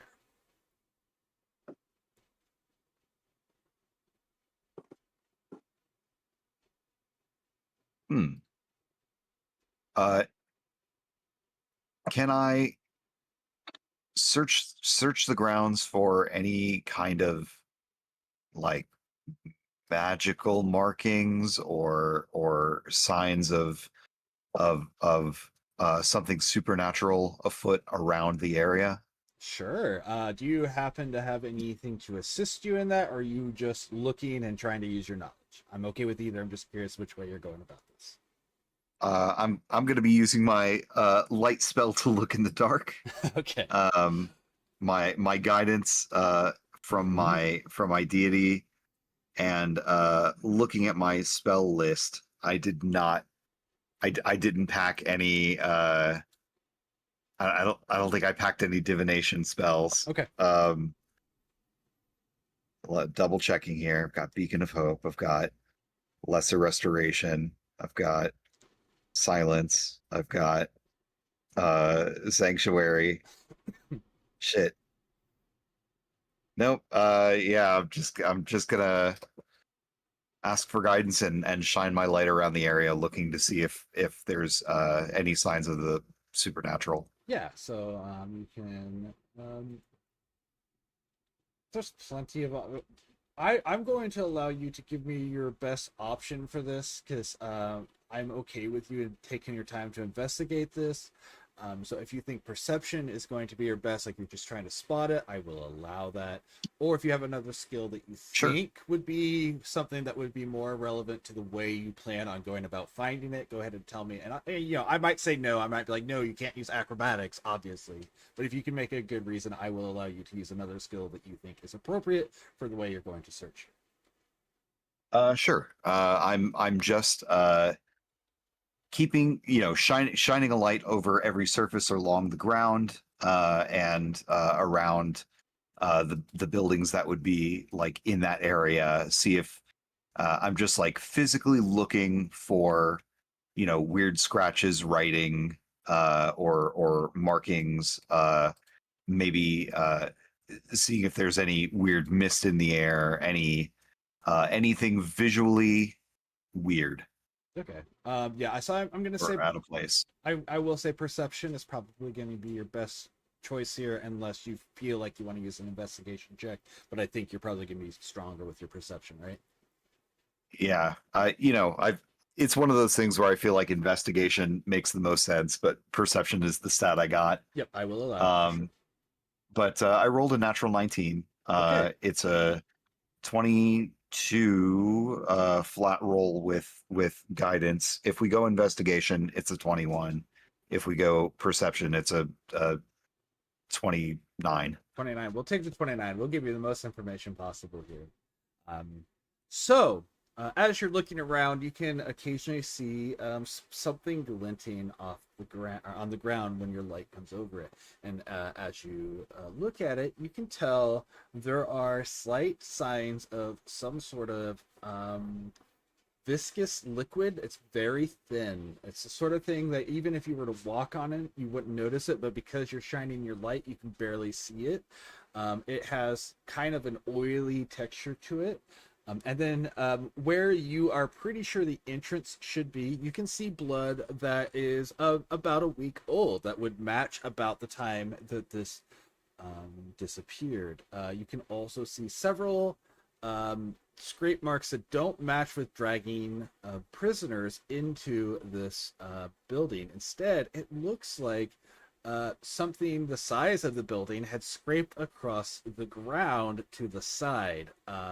But there's no marking on the wall behind, not even what you would expect from normal wear and tear of a building being attached there. And as a dwarf, you feel a little bit more like an expert in such an area, and that the stonework looks like not only is there no signs that a building had ever been there, but there's not even signs that this section of the wall at all has ever been used, despite the obvious scrape marks in front of you. You can also detect the slight sensation that there was some sort of change of size of something here. You can detect the remnants of where weight has shifted where the building was. You can tell the center of this area is less compressed than you would expect compared to the outside. Like the outside had been pressed down upon when a enlarge or reduce had occurred. So those are the sort of things you're seeing. I would like to share my observations with Evangeline immediately and kind of scoop up some of this ecto slime and so that I can bring it back and share with Violet as well. So how are you scooping it up? Are you trying to get the dirt around it? Are you just trying to reach your hand down and slide it up? I'm just curious how you are acquiring physically. Oh, if I've oh, hey Noonvale. If Hi, Noon. I've got some little bit of paper or something that I can just scoop it onto a sheet and fold it up so I can carry it kind of enveloped. Okay. So I will say that you are able to do so fairly easily, but you will notice that the moment that the paper touches itself where it is, that it is adhered. It is very solidly adhered, as if some sort of glue had been used. Oh, weird. what do you think of all this? I don't know. This is very weird. This goop is sticky. Yeah, but it's sticky goop. It is very sticky goop. It almost looks like the building got covered in it and shrank it. Wait a second. If I bring my nose close to it, does it smell at all like cherry lime? It does not. That's a fair question, but it does not. Okay. If you do smell it, by the way, it has a slight acidity. It's acrid in scent. It's acrid. Yes, very slightly acrid. Okay.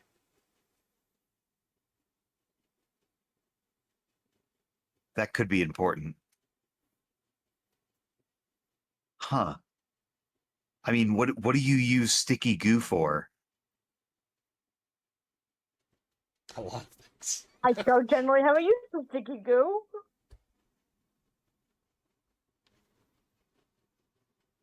And it almost seems like, judging by kind of like the like there's this big old like something big maybe like scooped up the building, and like maybe it shrunk down or something, because like maybe the walls kind of like dragged in such a way that I don't know, it's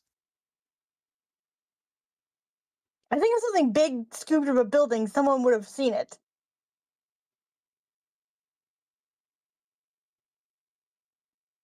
huh. I guess maybe when we get back to the police station, we'll see if anybody saw anything. Yeah. All right, so then are you guys starting your way back? Yep, with Okay. some sticky goo in my pocket. Yep. At least it's in the paper, so you know. All right. In that case, we'll go back with Tigress. So, Violet, you see a man who is clearly not dressed as a guard, but he seems to have a very authoritative air about him. So you can tell he's a very important man. Approaches the guard station and he says, "What's with all the bell ringing? Do we have an issue?" Uh-oh. Come back.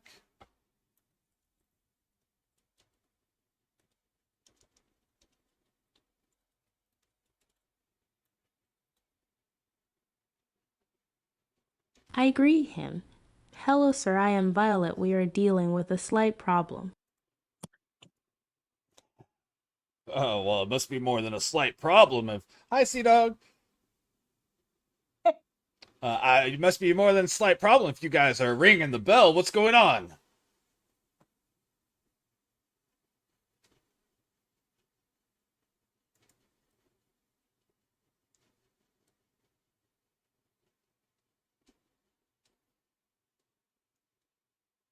More things disappeared. I got the list of the things, and they were badgering he poor substitute guard. I am hoping to help solve what happened to the disappearing buildings.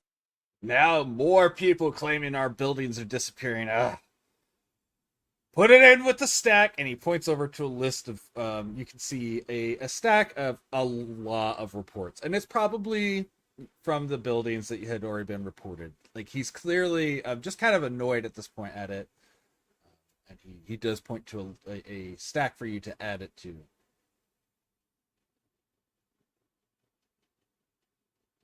I placed the paper there, so sir, do you have any leads I can gather from, please?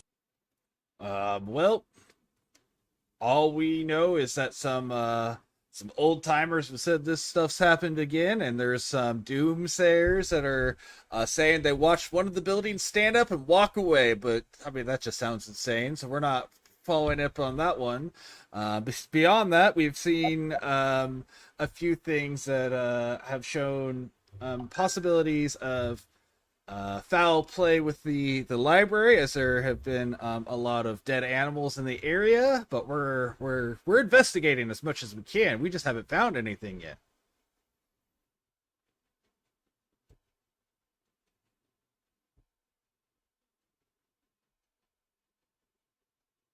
Well, disappearing buildings sounds insane to me also, sir. They do not just disappears. Dead animals, where are they and tell me how are the bodies? Oh, they were out near where the library is because it's outside of the town. There's not really any animals here in town. They were partially they looked like they had starved to death instead of being murdered, which is a little weird. But it's been a few days, so it's not that unbelievable. Also, one of them was its legs seemed to be stuck together. Beyond that, they were just a bit more than we would be expecting for a scene like that.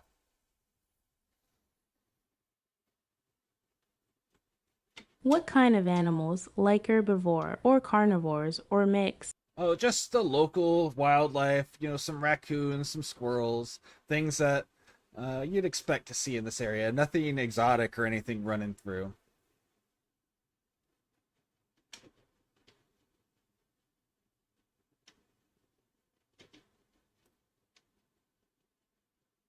Maybe these animals disappeared with the buildings. Maybe it's possible. I mean, we haven't found any horses yet from uh, that stable that just disappeared, but that just happened. So who knows? Maybe they'll show up somewhere.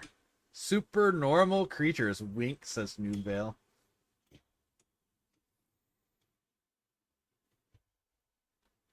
I gotta get you into one of these games, Noon. Of course, I don't know if the hours would ever match up, but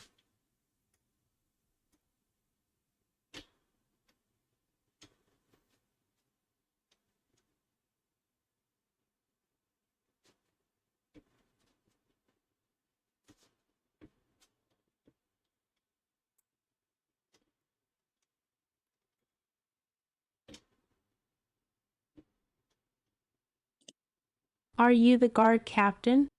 I am the guard captain, yes. At least for this side of town. We are subdivided to, spread the load, but yes, I am the guard captain for this side of town.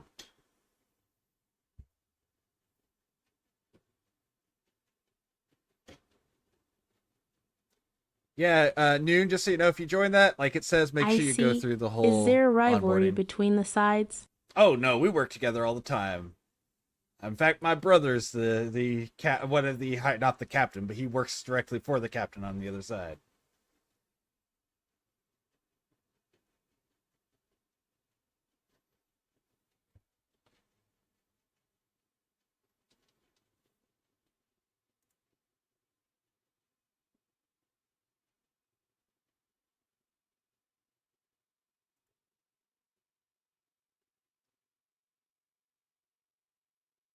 Okay, good, that probably rules out that. I will just wait for my friends to return. I start thinking I should have went with Pronus. Yeah, okay, and that's fine. I will say he is a lot better at getting the people around to calm down. He clearly has a little bit more experience, and he gets them to write their full statements and everything. It's a lot more controlled than when the volunteer had helped out. But yeah, so you can wait, and again, it's probably another 12 minutes, probably, or 15 minutes or so before the rest of them will rejoin.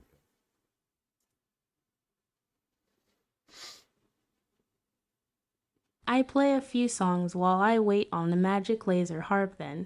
Yeah, for sure. So they return to hearing the magic laser harp again. Yeah, so you hear more Tetris or something playing as you come back with the little magical lights stringing up from this little device that is clearly magic, but shoots the little lasers. And as she plucks these lights, they play these tones. Um, and she's performing. And that helps also calm down the people who are giving their statements, and they're able to listen to that as they wait for their turn to give their statements. And so that's what you two, Pronus and Evangeline, that's what you'll see as you come back, is Violet there playing on her exotic instrument as the rest are waiting their turn to give their statements.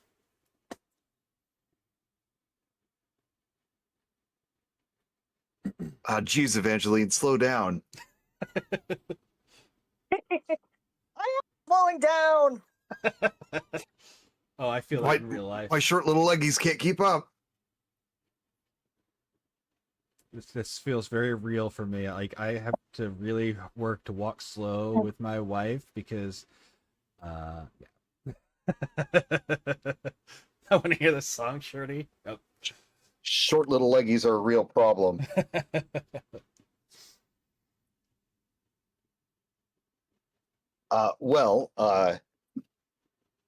Violet, I would like to relay all the information that I was able to glean from the site and produce the sticky goo. I finish Hisong and pack up as I listen to Pronus.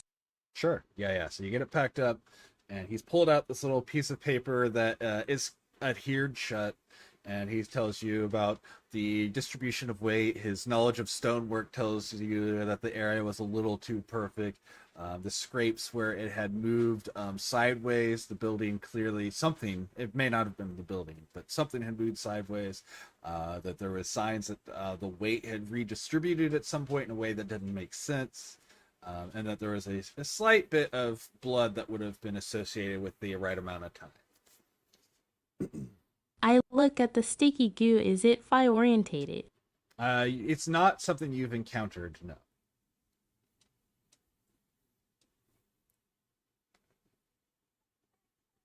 What, Maverick? Can you wait another 10 minutes and then we'll take a break? Please? Oof. He says no. Are you guys okay with taking a short break? Sure. Okay. We'll take a quick short break. We'll be back in, I have a timer. Between 7 and 15 minutes is the average time. You guys can kind of think over what you have. I will leave the Discord unmuted, so if you guys want to talk to chat at any point throughout, you'll be able to. Yep, sure.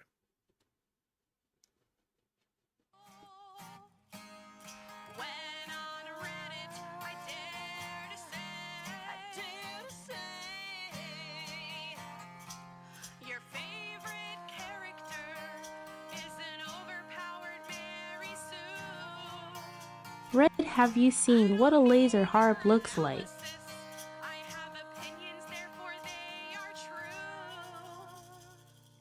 I have not. I'm a bad nerd. I get all my news scrolling through Facebook. I like it better than Twitter, like it better than Insta.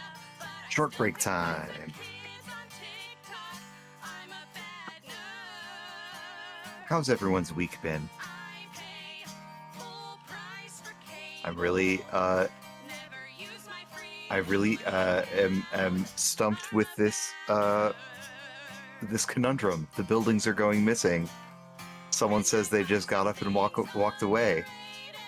There's evidence of like shrinking involved. Sticky goo. There a picture for you, Red. I am stumped, but I will be telling you guys that. Game of Thrones and J.J. Abrams. I'm a bad nerd. Our songs only mock things until they I knew we would have to go down in the sewers. No. R10 will write the song again to help another guilty album get sold. I'm a bad nerd.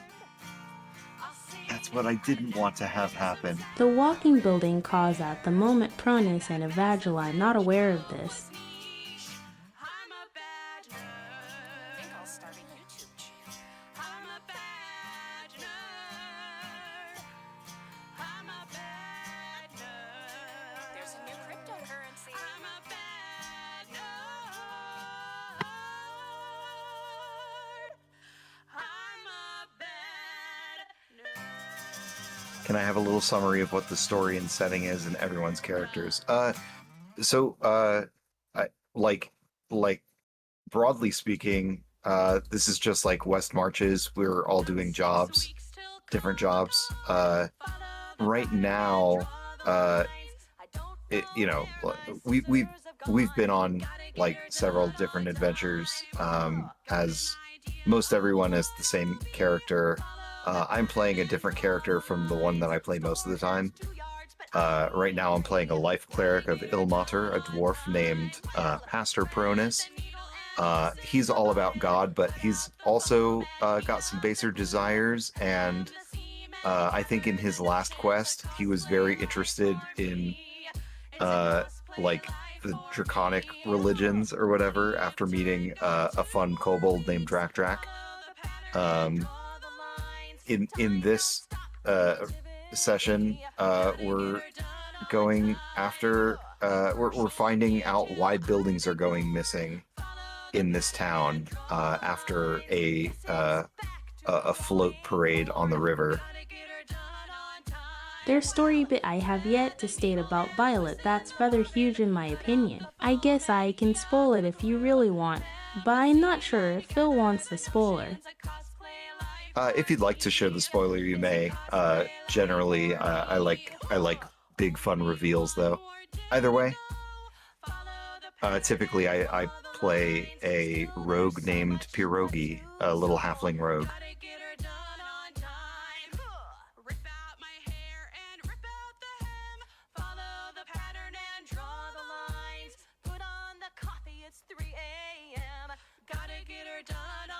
How it will be revealed unless we're on a coastal town near my hometown. That's fair. Pierogi, even though he is only level 3 and I've not leveled him up at all, he's got quite a reputation, so too bad I'm not playing him.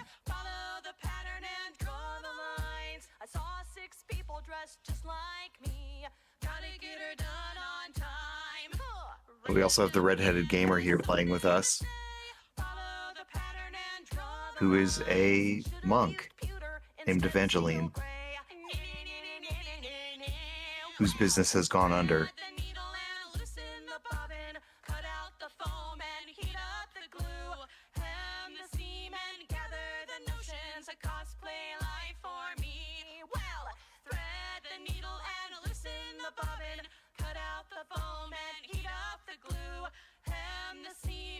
That's kind of the gist of everything so far. We've gone on quite a few adventures in this series of one-shots in this West Marches campaign.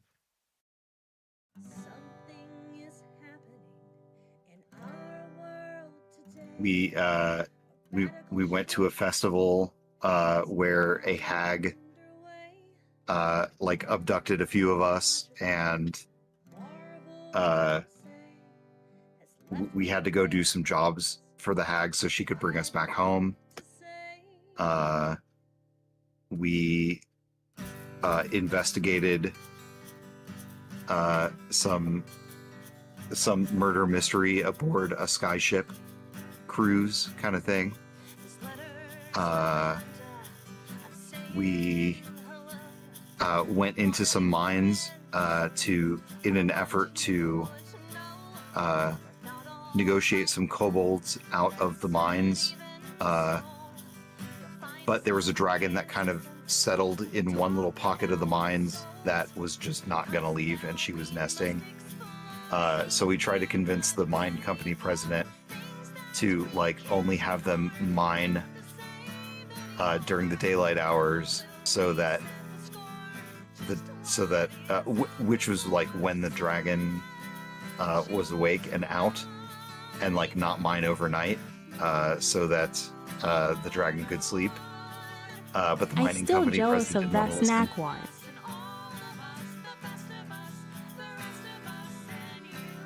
The snack wand. Oh yes, the snack wand. We got that from the hag, who rewarded us for bringing her a child to bless or something at the end of the adventure. It's a wand that just produces snacks. So far, the snack wand has produced pastry kind of stuff. But next time I play my level 3 pierogi, my level 3 halfling rogue, I will try to produce a Slim Jim.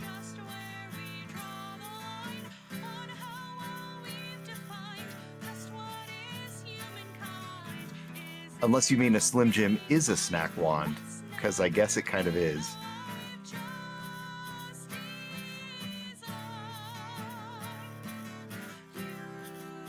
Also, I just realized, I just remembered anyway, that there's like a 10-second delay on Sleep Stream.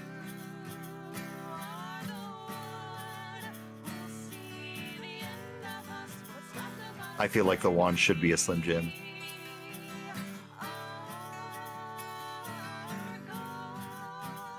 It's a one-use wand. You just snack on it. So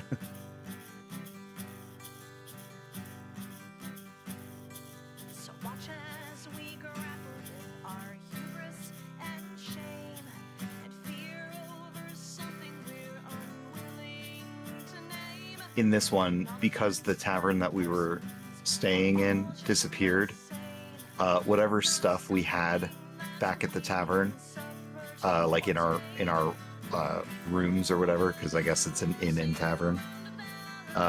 So our stuff is like missing with the missing building. My cleric did not bring his armor or shield or weapon or whatever. So he's got an AC of 9 during this one shot.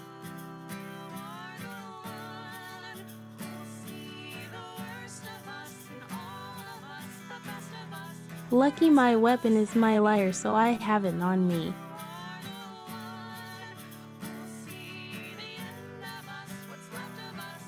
I've got my holy symbol, so you know. I am the weapon, so. Yeah, you are the weapon. You don't need to worry about that at all. You've got built-in armor class and speed to boot.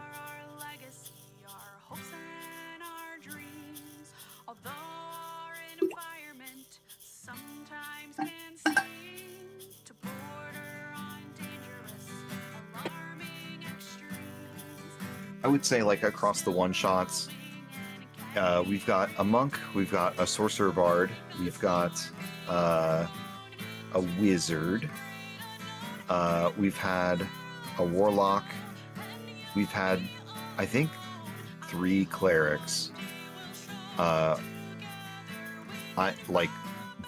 This character that I'm playing now is one, and there's a couple more.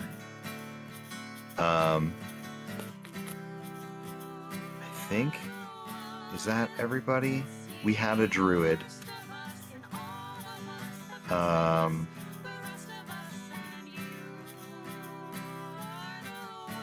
to remember if there's any more. Oh, I think we had a paladin. The druid no longer able to play, I thought. Yeah, I don't think she's playing. Yeah, there's also a paladin. I think that's it. Unless I'm forgetting somebody. Yeah, we're playing 2014, 5th edition. All of the info can be found in The pinned links. the very top of the one-shot channel. So my goblin will be replacing her ha ha ha ha XD. XD. I'm gonna see if I can link this post again. Copy message link. Like all the pertinent information for like character creation rules and stuff like that is here. If I linked that correctly. Fun fact to say UW, you gotta go double double UW. Ooh. Hello? Hello? Oh, whoa. Oh, wow. New I can sing with TTS wanna hear. I like, so when we started the one shots, we stuck with player's handbook, races and classes, and stuff, like all 2014 Player's Handbook features. I think it was just like no Dragonborns, no orcs, no tieflings or something. Yeah, I essentially. forget. Yeah, But now that's fine. you were saying like you're opening the options to like some of the other subclasses and stuff like No that. Debax either. He only recently allowed. Correct. Yeah, I'm allowing pretty much anything, but if it's something that's not super obvious or whatever, run it by me. Like if you want to play an Aarakocra, we need to talk about it because they can unbalance. Flying. Yeah, because they can unbalance an encounter on their own and things like that. But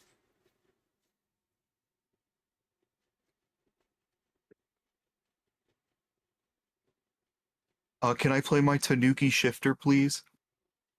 maybe we'll have to talk about it.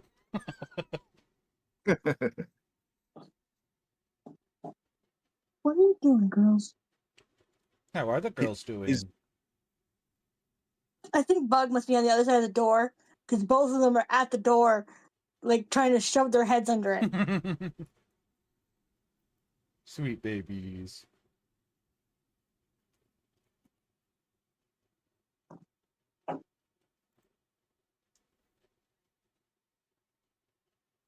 If any of you watch Kat's channel, Cat Karma,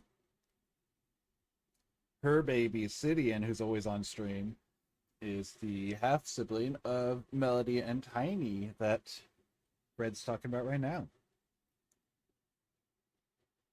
They all share a mom. Sweet little babies.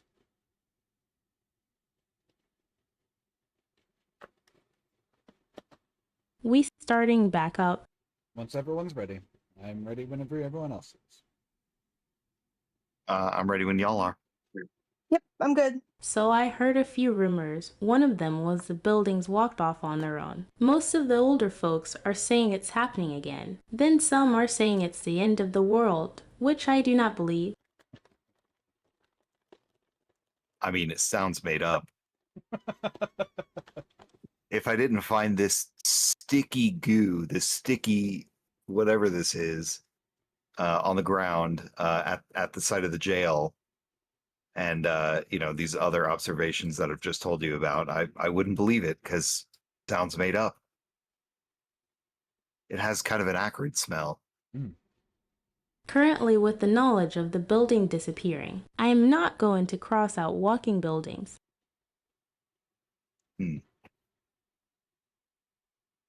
Did he happen to say who said they saw the building wander off? Maybe we can talk to them directly.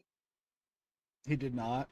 He had just said it was for Tigress's information. He just said it was a single individual. I forgot to ask that.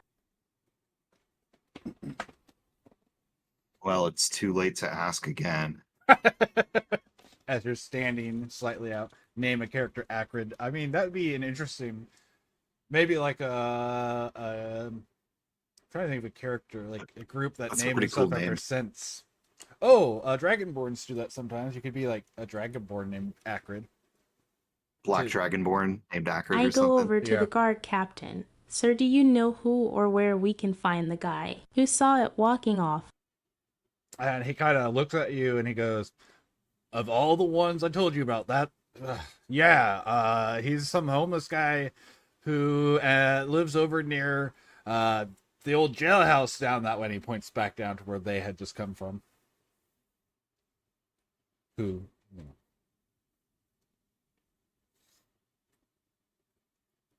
super normal white girl, hell yeah. And I was like, hell yeah. That would be really cool. I was like, hell nah. But then banana bread at work? Hell yeah. Oh, sorry. It was a random reference I made the other day on stream. And Ryan, whenever I got off, did the whole thing by memory. And I was like, hell yeah. Well, I will go ask him, cause it could be something, but it could be a drunkard for all I know. Yeah, I think it's a good idea to let the bard do the talking, see if she can get the information out of him. Yeah, for sure. Banana bread, hell yeah. Avocado toast. Come on, let's be real. It's gotta be avocado toast. We head back to where the drunkard might be and I look around. He is not hard to find. He is kind of just laying on the side of the road. You can see he has a bottle of wine that is like half drank. He's not making a big commotion, but he's definitely and avocado toast. There you go, dude. But he's not making a big commotion or anything. But he just kind of everyone avoids him. You can see him like walk around to get past him.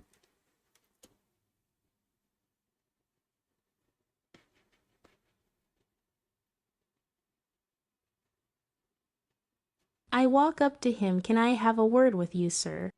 What do you want? He says.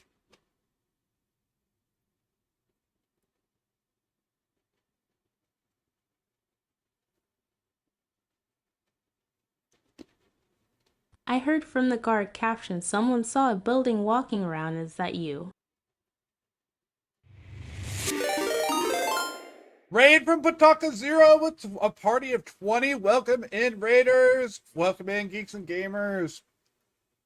We're doing a one-shot for Dungeons & Dragons 5th edition. I'm going to get back into it in here just a moment, but let's chat this guy out. We love Pataka on this channel. We were actually literally talking about you at like the beginning of this stream. And Metriel. We were talking about you and Metriel. Good things. Good things. Good things. We were saying good things. Very good things. Not bad things. How was Voyagers of Nera? I dropped in for a little bit, but I had to get set up for this stream, so I didn't get to stick around very long. Anyone who doesn't know Pataka, he's an amazing, very boisterous, very funny individual from Lisbon, Portugal. Really fun guy to be around. Anytime I get to be in his chat, it makes me happy. Anytime he raids, it makes me happy. Hi, Metriel! Metriel asks you guys how everyone's doing. How are you guys doing? Doing good. Hey, how are you? Good to see you. Metriel, by the way, was the individual who was in our chat telling us random facts about Portugal that day. So anyone who's in here but doesn't remember, that's what it was, this individual right here. So that's actually part of what we were talking about. I am good enjoying the one shot, Yeah. though a stumper currently. But I'm going to get back into the game now. Thank you for the raid. I'm sure you're about to go to bed, Pataka, but you have a lovely night. You're such a beautiful person. We love you here. Big love, friend. All right. And if I don't pay a lot of attention to chat, I apologize, guys. But like I said, we are playing this specifically. So this is the one day where I don't interact with chat nearly as much. So, all right. So you asked him... So far, it's going pretty good, Metriel. But like I said, we're going to get into this some. Stick around. I'll probably chat with you some later if you're still here. And if not, you have a wonderful night. All right. You asked him, you heard the guard captain, the guard captain said someone saw a building walking around. Is that you? And he says, someone actually listened for once and heard what the man said. And he takes another swig of wine, sets it down. He's like, what's it to you, lady? Yeah, I saw it.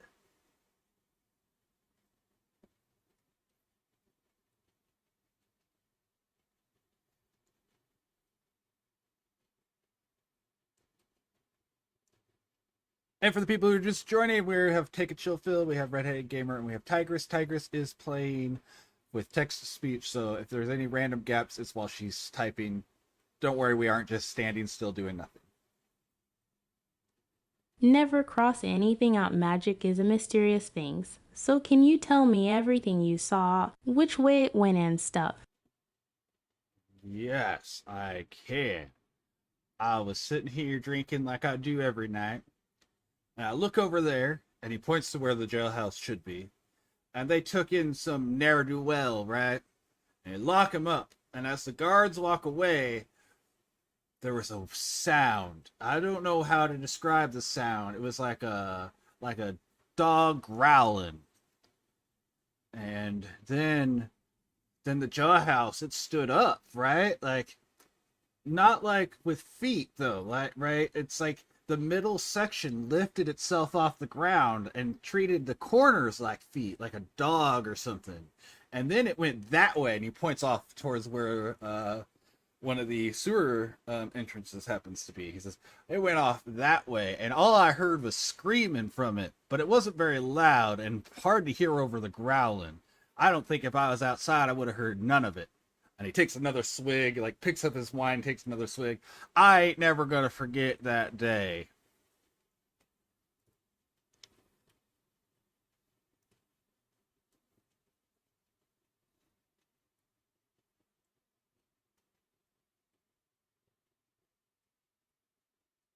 It was acrid goo, that is true.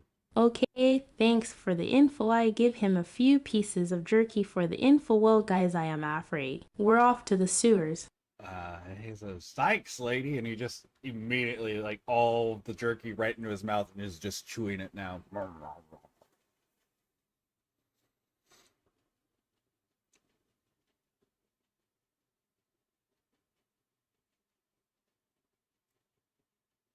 So you guys heard the conversation. What do you have to input here? Tigress is recommended, or Violet is recommended, going to the sewers. Yeah, sounds like we're going to the sewers, unfortunately.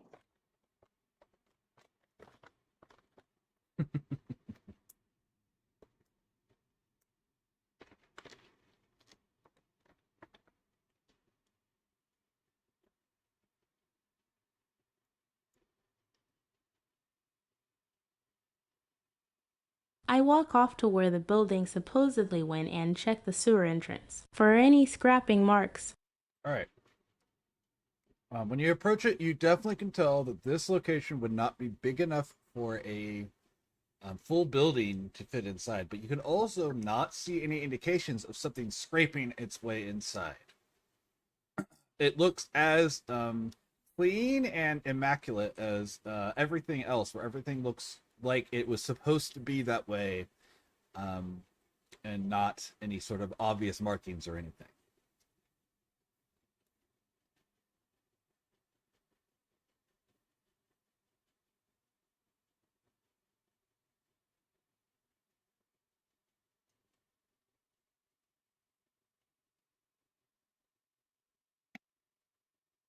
Do we see or hear any sewer clowns? There are no obvious sounds of any sort of clowns in the immediate vicinity. I see if the entrance can be opened. Yeah, it's not locked or anything. It's just one of those gratings that's put up for safety to keep people from, like, you know, who shouldn't be there. But it's not the sort that's locked. It's the sort that's like keep the people who are just curious out.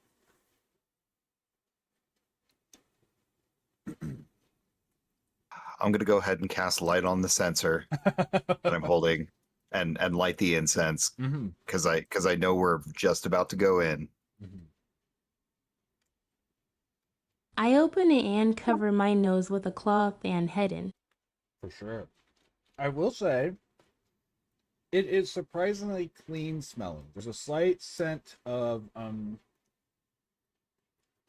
not even waste so much as like almost pool chemicals, like that sort of overly sterilized water smell as you walk in here. It's not an unpleasant smell. Oh, huh. You know, didn't the old guy say that it got really stinky when the buildings started disappearing, though? Yes, he did. I will be, for a reminder of that, he did say several days after the buildings had all disappeared. So, But it's been going on for 2 weeks, you said. it has been going on for 2 I weeks. look confused. Maybe they are transferring the smells from here to there.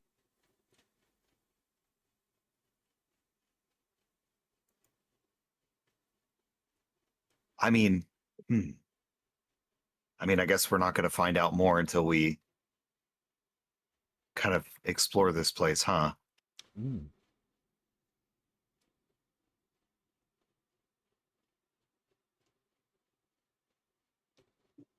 I head in and keep the cloth on my nose just in case. Reasonable. Yeah, I will follow. Yeah, and so Now, Cronus's light is the only real source of light down here. It is still a sewer.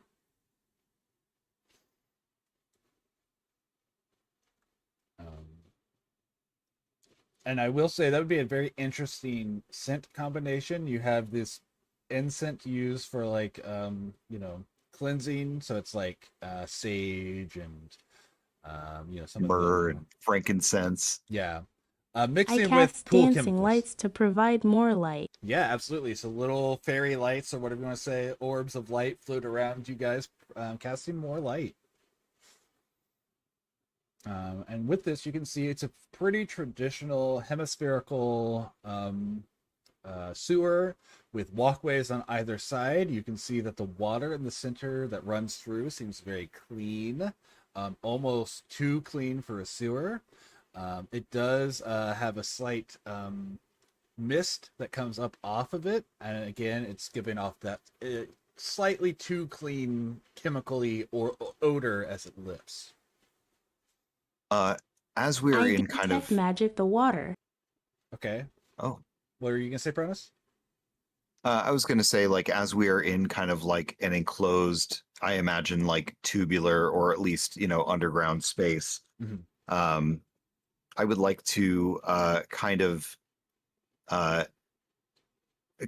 wait for a quiet moment to listen in and see if I can hear anything in the tunnels. Okay. So you will to cast detect magic, and so you're looking at the water at the moment. You do not see any sort of magic emanating from the water. So no auras, but detect magic does last for a little bit, so it is something that you Well, will more get of the used- whole area, but mostly looking at the water. Right. I'm just letting you know that looking at the water itself, and remember it lasts for 30 feet, so you can see up to 30 feet around you. You will see any auras from any sort of magic. And it lasts for 10 minutes, so you have plenty of time to use those as you wander through. But yeah, as you look at the water and the stones around you, you do not notice any sort of auras. But you will have that, so just remember you have that for the next 10 minutes of in-game time, so you will have chances to use it throughout. You won't have to recast it to do so. Pronus, go ahead and give me a perception check if you're trying to listen. Ilmater, guide my ears. +7 would be 20. Okay, so with the 20, you're going to hear off in the distance, you're going to hear a faint, like a warning growl. It's not close by any means, and it's the sort of thing that you feel like if you weren't being as attentive as you are, you would not have been able to notice. It does sound quite large, though. The sound seems to not come from ground level, but probably near the top of the hemisphere here of the tunnel. You can also hear the slight sloshing of something in the water. Again, quite a distance off, in the same direction as the growling sound. You're not sure if it's from the same source or not, but you can tell they're in the same direction. I would like to pass on those observations in a whisper voice to my companions.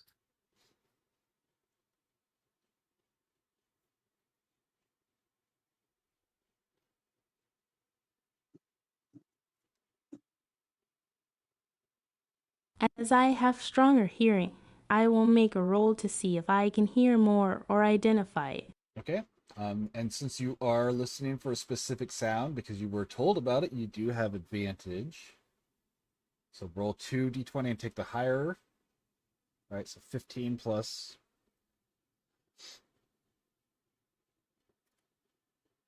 Your perception. And Evangeline, if you want to listen as well, you can make the same roll, also at advantage, because again, Pastor Pronus has told you what you're listening for. 18. 18, so you're not even going to notice it. It is actually just outside of your perception. You can hear the sloshing, but you do not hear the low sound of a warning growl. you just hear the splashing of water. Woo! Nat 20. Plus a monk's wisdom. Right, I was gonna say you do still add your skill in here. I Yeah, do. those are 20. What was it? I was gonna say the 23 then. 23. Okay, and I always give my nat 20s a little boost. So you are going to hear a lot more detail in this. You can tell. I find this funny, the one with animal hearing can hear it XD. Right. I mean, it is a monk that's listening, so someone who trains to meditate all the time. So there is a little bit of advantage there. As you're listening, you can hear this sort of warning growl, and you can hear that the sloshing appears. It has to sound like it is moving away from you towards the warning growl sound, like it's something that is moving towards whatever it is that you're hearing. You can tell that whatever is making the growl, the way it sounds, it is definitely blocking up quite a bit of space. Like the sound is only coming towards you, and you can tell that it's not losing any sort of oomph in its growl. It's just very distant. So whatever it is large enough to block up the space behind it, and the sound is coming directly towards you. Can I explain what I'm hearing to the others?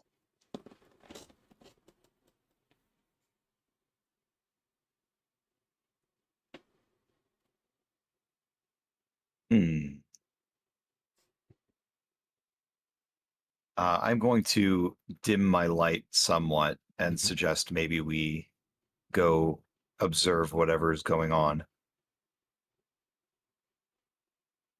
See if we can get closer. I agree. If you guys are trying to be sneaky, you can just give me your passive stealth. You're not doing anything where you're like trying to hide behind something. So just give me 10 plus your stealth.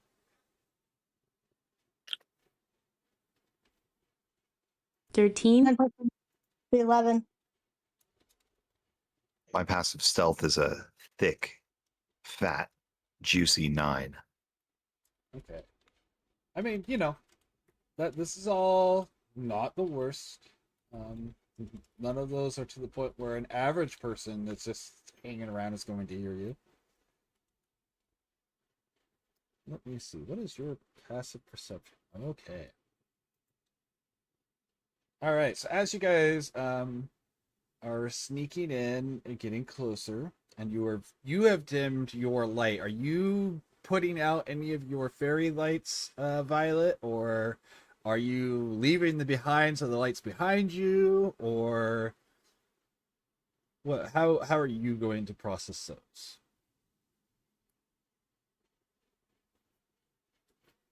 I will put them out as I have night vision, so am not bothered by the dark. I use them for them. Okay, cool. So yeah, you have a very dim light coming from the sensor, but just barely. And I feel like you're probably putting your hand over it to kind of control where the light's going. Is that a safe assumption? Yes. I suppose you took our passive stealth, but I am actively trying to not be obvious in the dark. Yeah. All I mean is what the active would be more if you are like actively. Whenever you guys find a spot where you want to just hide, that's when I'll look for an active. Versus while you're moving forward will be your passive. So, Aye. So yeah, as you guys approach, the growling gets audible to everyone. At this point, Violet can hear it as well, and the sloshing gets a little bit quieter to you guys as it moves further away, and then the sloshing stops, and there is the sound of like teeth clacking together, like that sharp clack of teeth on teeth, and then the growling stops. You suddenly can all smell the slight acrid scent that Pronus had described before.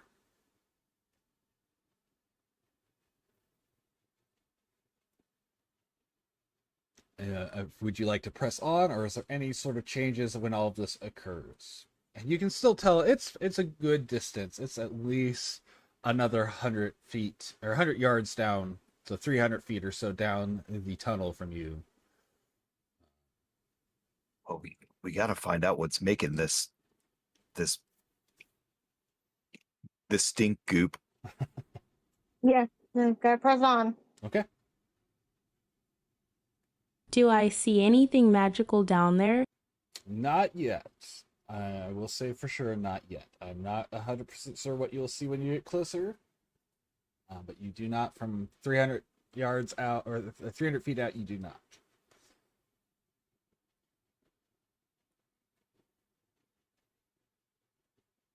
I think to whomever is immediately leading us, Mm-hmm. I'm going to give the sanctuary spell. Actually, maybe I should save the sanctuary spell for me since I don't have any armor class. That's fair. That's fair. Yeah. You might be leading anyways because you're the one with the light, I right? think I might be leading as I was in the lead. That could be too. That's true. Either one of you, figure it out with among yourself. I don't care which one, but I mean, she's got the dark vision. I'll go immediately behind her with the sanctuary spell. sure. You also have dark vision, don't in you? front of. I do, but we have a human in the party. Right. Yeah. Yeah. I was just making sure.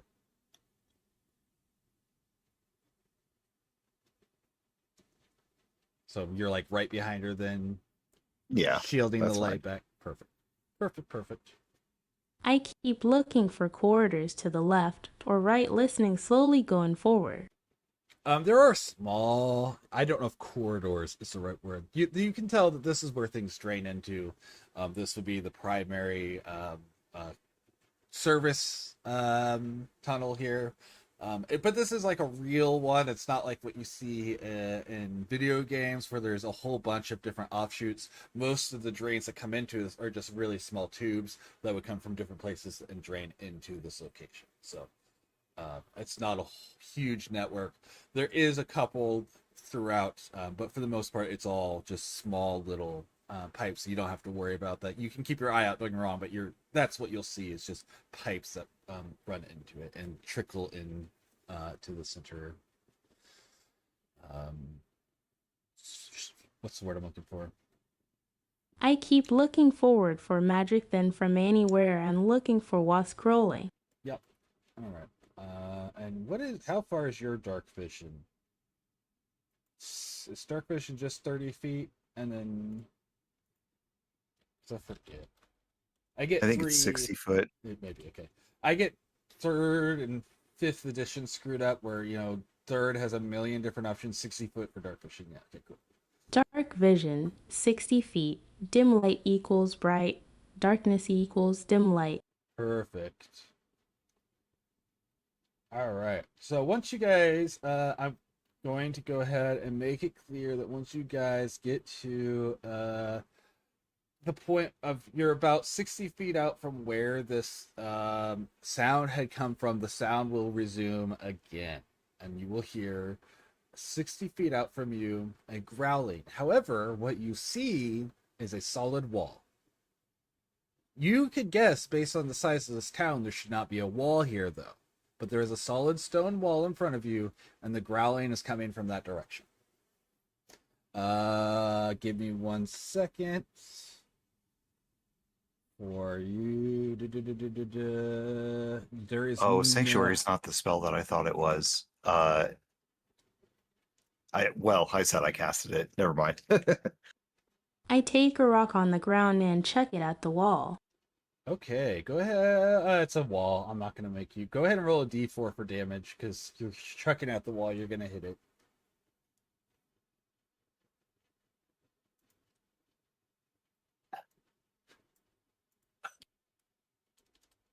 Two damage. Okay.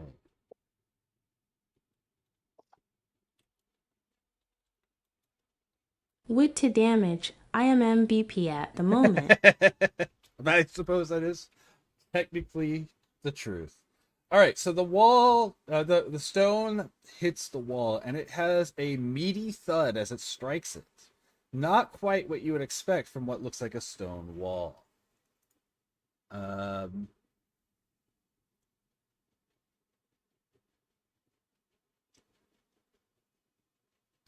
a meaty thud. Not a meaty thud, yeah, exactly. Along the upper ridge of the wall, 8 amber eyes open. across the whole length, and the growling gets more aggressive. Along the center line of this wall, a row of teeth slowly seems to form out of the wall itself. Sharp and chitinous in appearance, still in that gray tone of the stone wall. Whatever is in front of you is now fully aware of your presence and appears to be attempting to scare you off.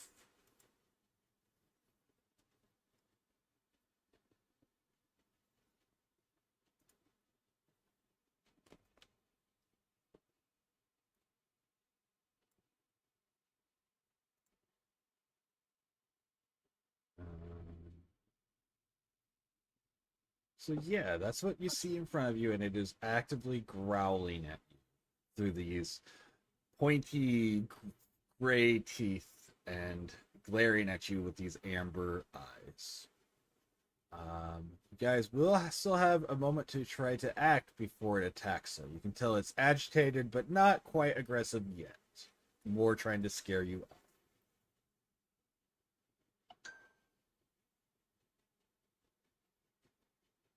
I cast Acid Splash at the eyes. Okay. I'm going to go ahead and tell you right now, it doesn't matter where you hit on it. It seems to just slide off of the creature. It does not seem to be bothered by the acid. And now it will shift gears and attempt to engage with you. The wall starts to crawl, so to speak, along the tunnel. And I'm going to be asking everyone to roll initiative for me.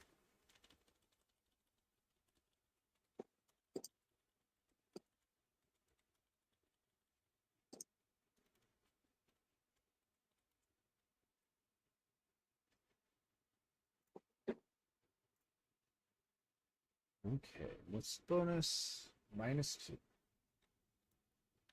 All right. Cronus, what did you get for your initiative? 17. 17. Lovely. All right. Evangeline. Wait, no, I had the 13 before. 13.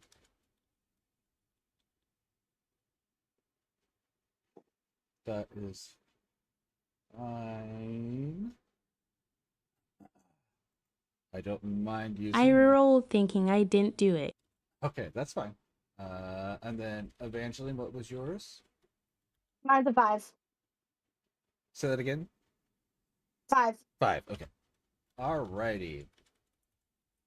All right. So then our initiative order here is Pastor Cronus, Violet. No, my total is 16 and Titatus. Sorry, Slee. That's all right. You're still going to be in the same location, so that didn't affect anything on it. So that we don't have to do any new math, so that's perfectly fine. Cronus, Violet, the wall, and then it will be Evangeline. So this, Cronus, you can feel that this thing is now no longer just warning you. It is actively about to attack after it had a rock thrown at it and acid splashed in its face, or wall, or facade, or however word you want to use. You did notice that the acid splashed on it and just slid straight off. It didn't seem to affect it at all. And so you get to act. You are about 60 feet away from this. Maybe 65 for you because you're second in marching order. Okay. I am going to. Real quick. And the tunnel is about 40 foot wide to give you guys some thing. And each walkway is about 5 foot wide. So you have enough room to stand on either. If you want to try to cross, you'll be through knee deep water. All right, continue, sir. Okay. Oh, you're good. So if it's 40 feet across, then that's like 5, 10. So that's like 30 feet of water, Yes. basically. Okay. Yes. All right. I am going to say, excuse me, Scoochie, excuse me, and I'm going to try and scooch past Evangeline to the other side of her, run maybe like 10 or so feet back, and I'm going to cast Bless on the three of us. Okay. So everyone is going to get a plus 1d4 to their attack rolls and saving throws for the next minute, so Yeah, long as I kind can of, concentrate. Davos. Nor that is pretty good thought of what's going on here. Also, hello, friend. All right, so you guys are blessed. Is there that? How far back did you move then? So I should be like 10 or 15 feet behind Evangeline if I can. Okay, yeah, you can work your way back like that. Like it is a proper walkway, so you're able to squeeze past each other. You just wouldn't be able to actively like fight side by side here very well, but you can definitely walk past each other. So yep. Yeah, that's fine. I can't do much in melee anyway. I didn't even bring a weapon, so for sure, for sure. Yep. My turn is. I still also have Sanctuary up because that is not a concentration spell, Perfect. and that's my go. And what is Sanctuary, the one where they can't target you without making a thing? It's a save. Yeah, they have to make a Wisdom saving throw if they want to attack or hit me with a harmful spell. Perfect. Okay, cool. Alrighty. So he has blessed you all. He has moved to the back of the line with his light with him. So eventually you can't even see the wall at the moment. Oh, I assume you're unblocking it at this point, aren't you? Your light, Pronus? Oh yeah, I've like effectively used my hands to cast the spell, and I just have the light spell kind of dangling. Okay, so then yeah, it's on the very edge of what you can see then, Evangeline. Like you can tell that there's a wall there. It is a wall, so it's a lot easier to tell where it is. And the light is casting out, but you can't really see its eyes or anything from where you're standing. Okay. And then after Pronus would be Violet. I will cast Ray of Frost on it, aiming towards the eyes. Okay. Yep, go ahead and make an attack roll.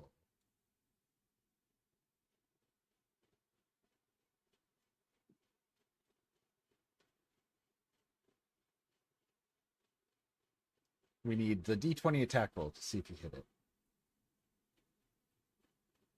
Plus your... Oh, D20. Yep, D20. Because this one does make an attack roll. It said D8. That's how much damage. The D8 is for the damage, but first you have to hit it. It is a wall. It's not hard to hit, but you could flub the spell.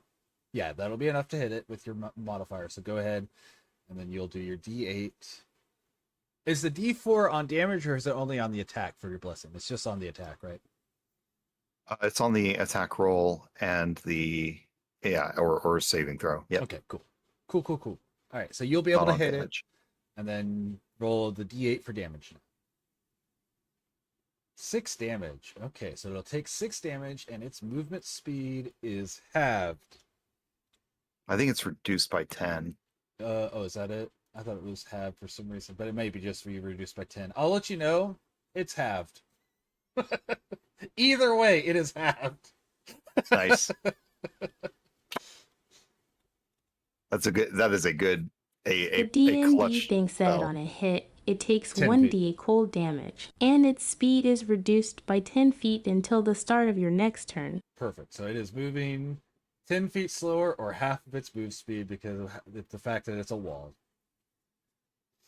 All right, so it's going to attempt to charge forward. It is going to use a dash action in order to move forward.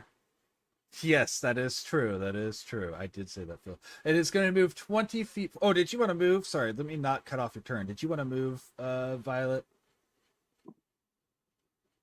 Or did you want to stand in front here?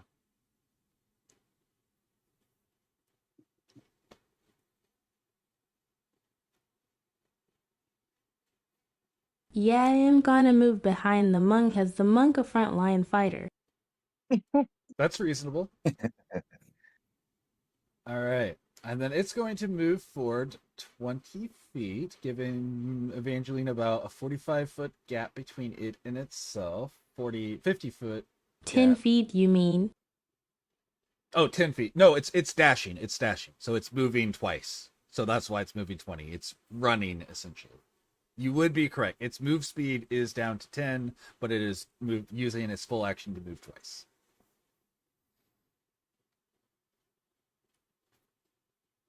Otherwise, it would rush forward at 40 feet because it would be doing the same thing still. But that will be all it will do as it attempts to rush in towards you. And again, that leaves a 50-foot gap between Evangeline and the wall. And now Evangeline can see the creature proper. Of course, it's dim. You're not seeing it in like full detail, but you can see the light reflecting off of its many eyes across the top, and the reflecting, glinting off of its line of teeth across the center, as it is doing its best to rush directly at you. And now it is your turn, Evangeline. He's still too far for me to just get to him, right? I need to dash to get to him. Yes. Okay. Can I use my key point to step of the wind so I can actually get to him so I can hit him? Yeah, you are absolutely able to do that. Alright, so I use my key point to get to him, and then I punch him. All right, Punch the so wall. you're gonna punch the wall. Ouch. All right, so let's see this roll. Yep, that'll be enough with your modifier, I can tell you right now. So go ahead and roll damage, and then there'll be another roll you'll have to make. Okay. It's the D4 I roll for damage. You monks D4 plus your dex. plus, yeah. Okay. And then my dexterity is 3, so that's 5. Perfect. What level are you? I'm level 4. Oh, okay. I was wondering if you had extra attack yet. All right, so I need you to now. So that did 5 damage. And now I need you to make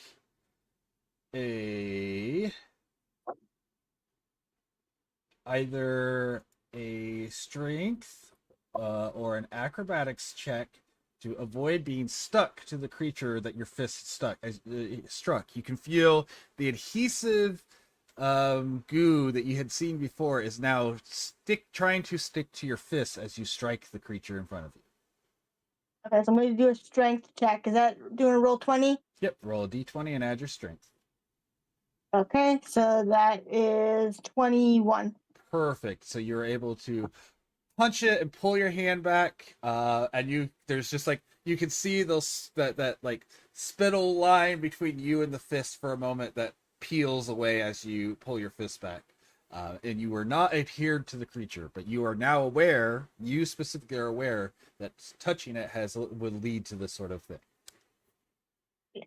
So I yell back to the guys, no touching the wall, it's sticky!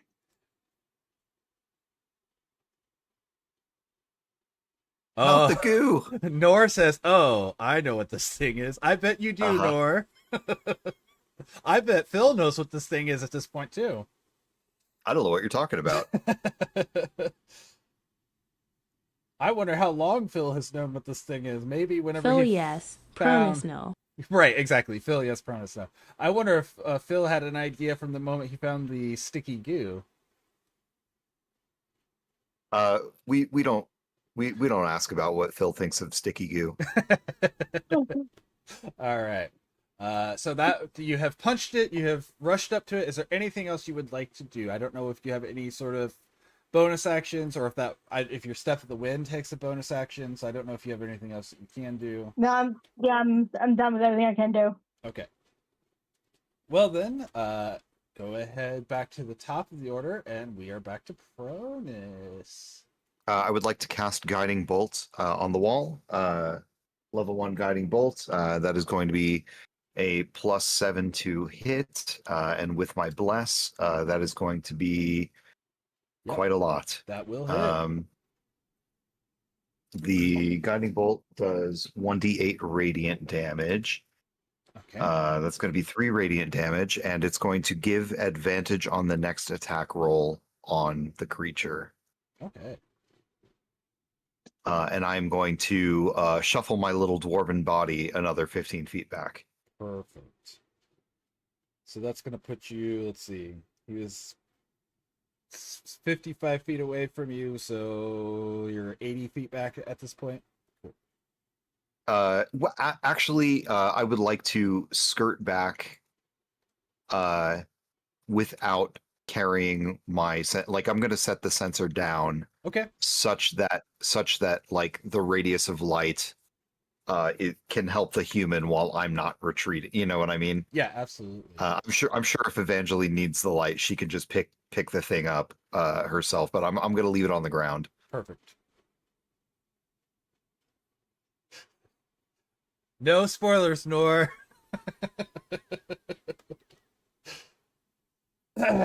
Anyways, yeah, so you're able to do that. You leave it. Are you leaving it then at like the spot you started your turn? So at that 60... Yeah, I'm just going to set it down before I step back. Yep. So at the 55 mark, and you're back to 80. Perfect. Works for me. All right, and that's your action and your movement. Do you have any bonuses or anything you would like to use? Oh my goodness. I think I actually made the wrong damage roll unless I'm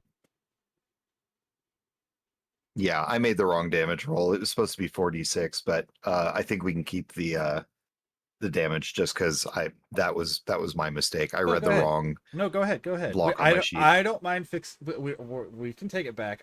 I'll just take this Okay, 3 damage back off and go ahead and put the amount you're supposed to. Sorry. No My problem. mistake. It should be, is that really 46? Holy crap. Yeah. Yeah. 18 damage. All right.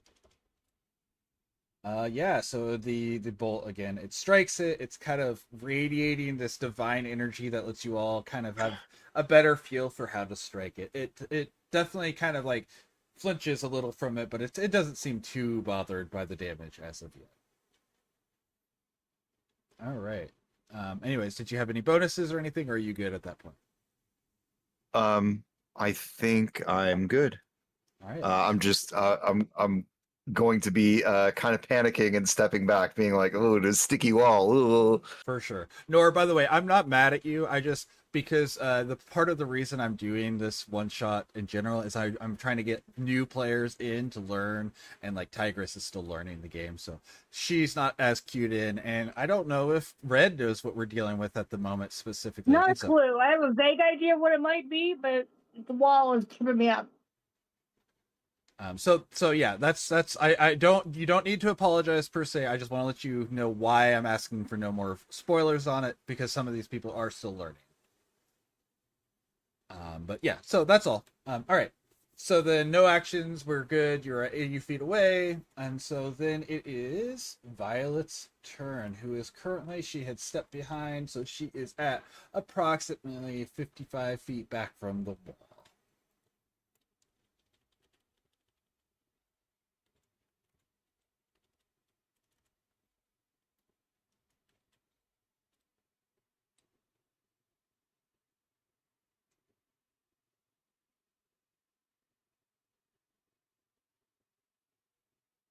If I cast Dancing Light and Navik go at its eyes, would it blind most things? No, it's not that bright. It would be like someone putting a glow stick near your face is what that would be like. So no, it wouldn't do anything like that. I do like the creativity, but it's just not that intense of a light.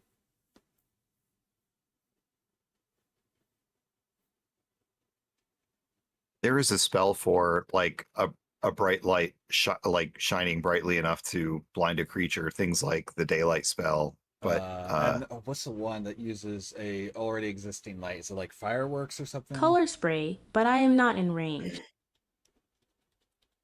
I mean, you could move forward to try to get into it. Well, actually, you cannot, because you're too far back to try to rush forward in color spray, I guess, because it only reaches 15 feet.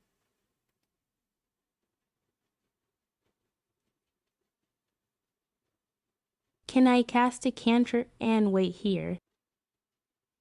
Yes, you absolutely could do that. You can cast no, not two cantrips, sorry.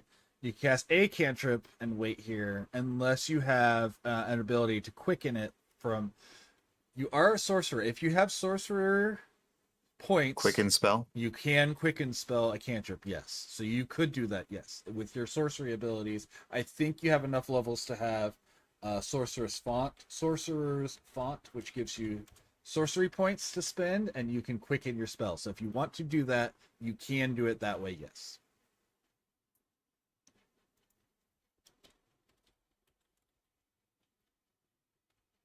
I will then double cast Ray of Frost. Okay, I'm okay with this, but I want to let you know it does not reduce twice. It only will apply it once, and then it'll reset it.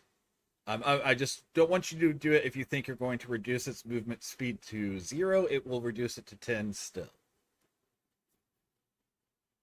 But you'll deal damage twice, so that's not a bad thing. I just want you to make sure you're making an educated choice whenever you do this.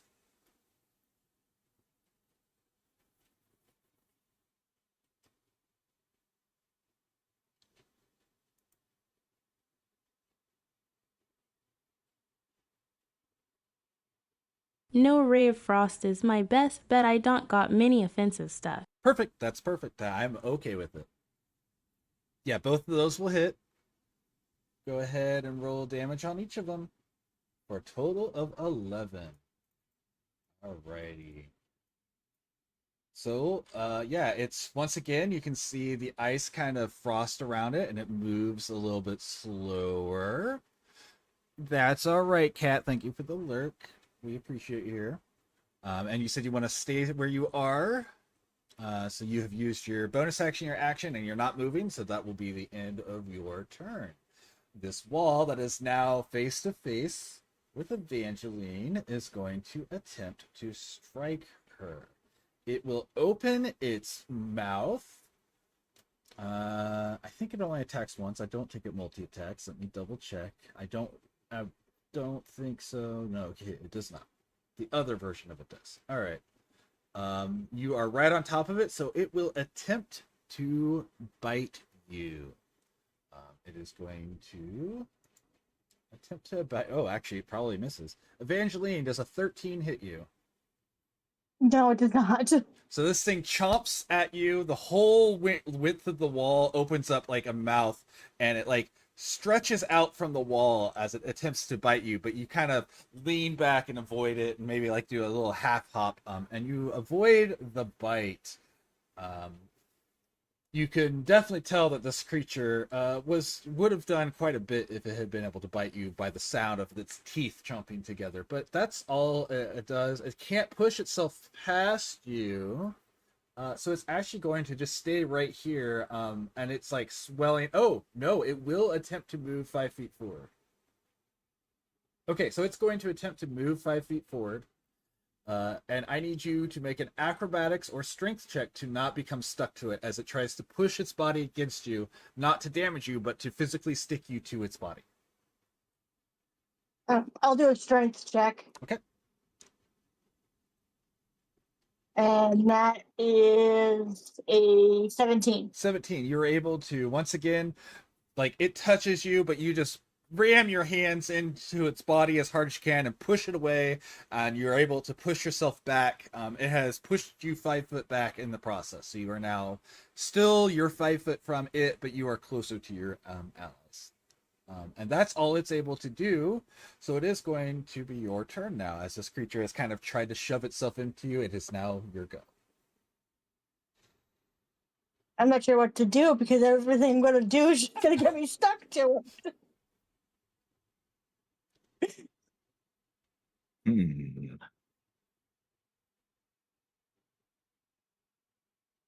So I've been staring at my sheet here trying to figure out what to do. Yeah, for sure. You're not like carrying any like monk darts with you, right? Or shuriken or whatever you have. She would have brought darts with her. She would have left those in the. That's fair.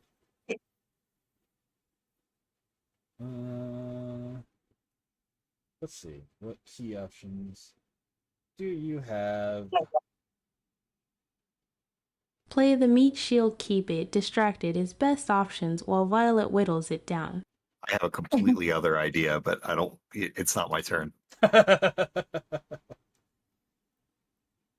that's 5th level. I had an idea, but that's 5th level. Damn, never mind. I don't know for sure what you have then as an option. What's your monastic study? What type of monk are you? Way of the 4 elements. 4 elements. But Oh, the only okay. thing I have is Fangs of the Fire Snake, and that requires me to punch it again. Sure. Wait, Fangs of the Fire Snake has a range though, so you wouldn't be touching it directly. Okay, because this one doesn't say anything about range. I was reading it, and it tells me about hitting it. Range of the Fire Snake, or Flames of the Fire Snake. Oh, let me copy and paste it into the text to speech. Oh, it doesn't let it. When you use the attack action on your turn, you can spend a key point to cause tendrils of flame to stretch out from your fists and feet. Your reach with your unarmed strikes increases by 10 feet for that action, as well as the rest of the turn. A hit with such an attack deals fire damage instead of bludgeoning. Yep. If you spend a key point when the attack hits, you can deal an extra 1d10 fire damage. Okay. I missed the increasing the 10 feet so I missed that. Okay, I use the key point to use that. I agree, Nora. This is exactly why you should always carry a big stick or something, just in case. All right, so yeah, so you, it uses the flame from the censer, because the burning censer, the flame comes from it. It surrounds your hands in flames as snakes form around them as you are able to launch a flaming snake out and strike at this creature. Pastor Pronus worked with Evangeline before and has never seen this, so he's just like, holy shit. I mean, holy, I can't say words like that. All right. What's your roll here? What's your total? Yeah, that's... Yep, you're good. All right, so roll your damage, 1d10. And it still does your normal. You'll still get your dex on it. It just adds fire. Oh, it does extra fire. Yeah, so yeah, you still get your normal plus fire.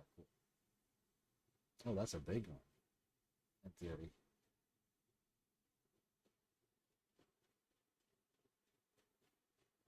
So what's that total to? Okay, so that's... Sorry, trying to do my own quick math. 6 and 6 is 12. 12? Beautiful. All right, so that, with that strike, you can see some viscous liquid oozing from it as you're starting to really bring the damage to this. The flames crack into it. You can see this stone-looking flesh kind of splits a little, and some more gross viscous liquid comes out of this. If you still have a key point, you might be able to do a flurry of blows to do like 2 more of these fire flame strikes. Yes, because you haven't used your bonus action yet. Yes, it will work with that because it says for the whole turn. Oh, okay. Well then, yeah, I do have 1 key point left. Okay. So yeah, let's hit it with some more hits.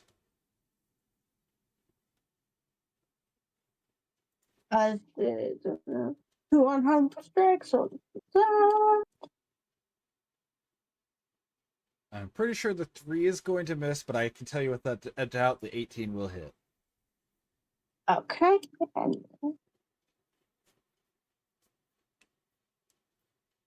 then that would be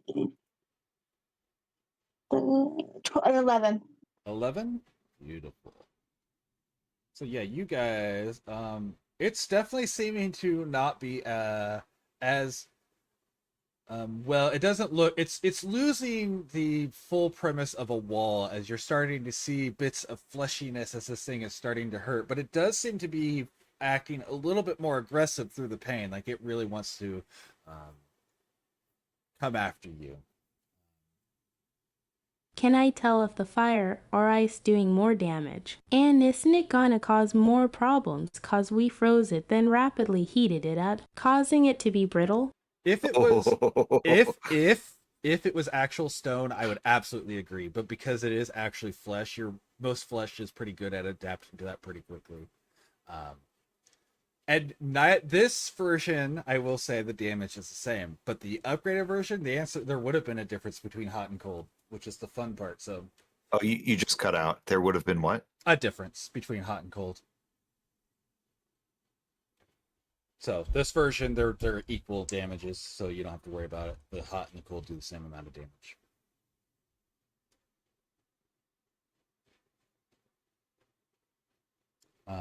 All right. Did all you guys get all that? If so, that would you like to make any sort of movement? You will provoke an attack of opportunity if you walk away. But No, I'm you gonna stay do. put. Okay, I was gonna say you do know that if you move far enough away, it can't catch up to you.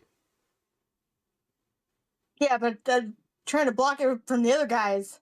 Okay, perfect. I'm just making sure we're all good. So no movement. That will be the end of that. Then it'll be back up to pronus. You have seen this thing is now its facade of a wall is slowly breaking apart.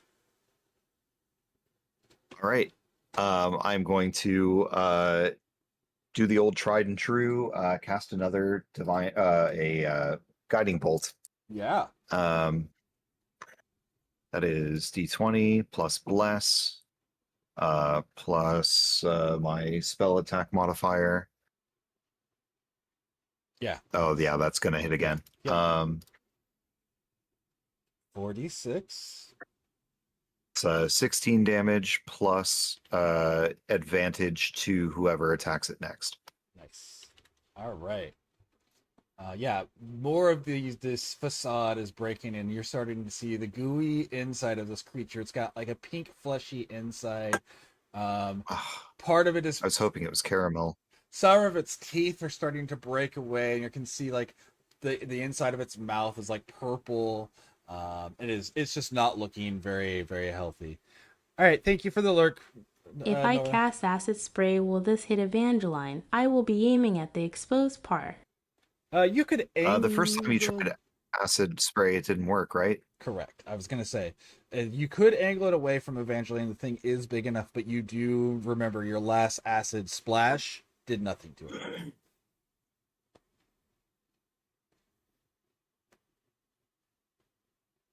Correct, it didn't work, but that was to its skin. Now I'm aiming at the flesh. I mean, I will allow you to attempt it. I'm going to let you know, generally speaking, most of the creatures that are magical or magic beasts and things, aberrations, undead or whatever, the property is not for skin versus inside. There are a couple, so I'm not going to say it's an awful idea, but in general, a lot of it is more of a magical property to the creature and not a property to its skin itself. It'll stick to Ray of Frost. Okay.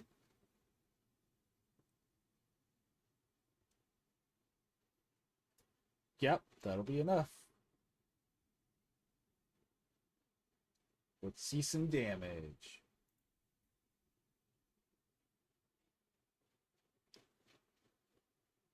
For damage. You raise your hand and you do your little chant, and your cold frost shoots from your hand, striking it and once again causing it to continue to move slow. It doesn't seem to be able to move as quick still. It is not dead yet, but you can definitely tell that this thing is reaching the point where it's not going to take much more to take it down. Do you have anything else you would like to do? Would you like to move? Do you have a bonus action? I don't know if you still have any sorceress points for Quicken, because if so, you could do another Ray of Frost through that.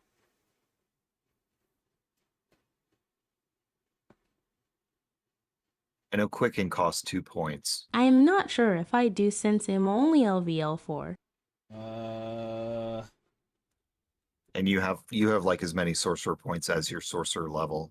Yeah, so I don't believe so. Yeah, no, you do not. So unless you use a bonus action to convert one of your spell slots into more sorcery points, you could do it. But I don't think you have enough. I don't know whether or not you have enough spell slots or not. Well, but you're a dual caster, so you might.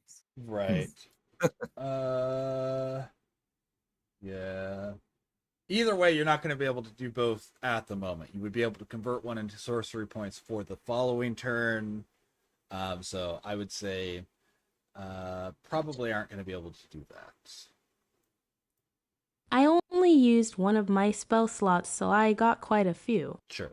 So you could, if you want, start converting one of them. So you could convert like a level 2 becomes 4 sorcery points. A level 1 becomes 2, I think is what it is. Is that right? The conversion is How level many 2 spell does it slot becomes 3. CCOST to 3. double cast? It costs 2. Level 1 becomes 2. It costs 2 sorcery points to double cast. So level 1 becomes 2, and level 2 becomes 3. Yeah.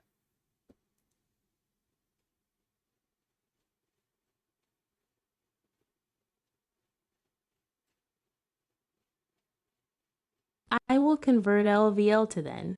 Okay. So you will regain. Actually, if you have a level 1 slot, use that because you don't have a font big enough for 3, I don't believe. Oh, no, it does hold 3. Yeah, you're good. You're good. You're good. You can hold up to 3. So, yes, you can do that. Then I do that. Perfect. Okay. And are you staying where you are again? Are you going to move back at all? Move forward at all?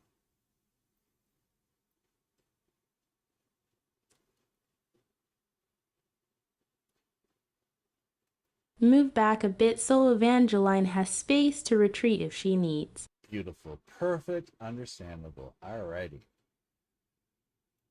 So bonus action. Okay. Sorry, I'm just like. Yeah, so she had to use the bonus action to convert it, so she couldn't use the bonus action to cast the spell afterward. Got it. Yes, I was looking for a way to make that work too, but unfortunately, not quite. Alrighty. The crumbling wall in front of Evangeline is going to, instead of using its teeth, it is actually going to send out a purpley, very prehensile tongue and attempt to grab her. It will attempt to hit her still. This one has a much higher chance to hit, too. Will a 22 hit you? It will. Okay. All right, so it's going to hit you for was it 12 damage as the the tongue smashes into you. And then it is going to attempt to swallow you. So you need to make an opposed grapple, which is just an opposed strength check. So your strength versus it. Oh, you're probably fine.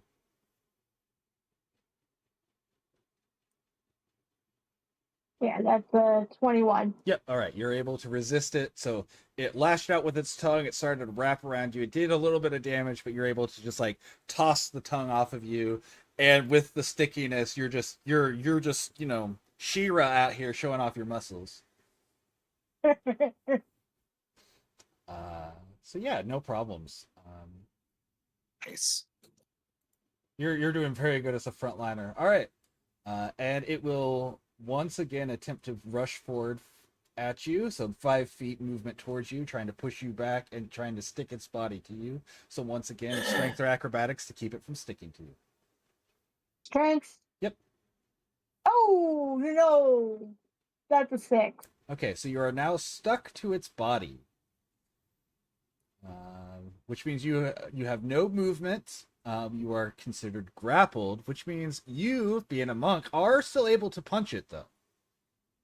So you just will, you can attempt to break the grapple on your turn, or you can make an unarmed or light weapon attack against the creature who has you grappled. So that will be your options, and it will be your turn. He's got to punch him. Yeah, absolutely. Oh, that didn't go well. Okay. That's a 7. 7 does not hit. So. Wait. But will it hit? Because I'm still concentrating on bless with the extra D4. Yeah, add the D4. Also, I was gonna say something about the advantage, but technically it would have been used up earlier. We just didn't need it from the guiding bolt. Yeah.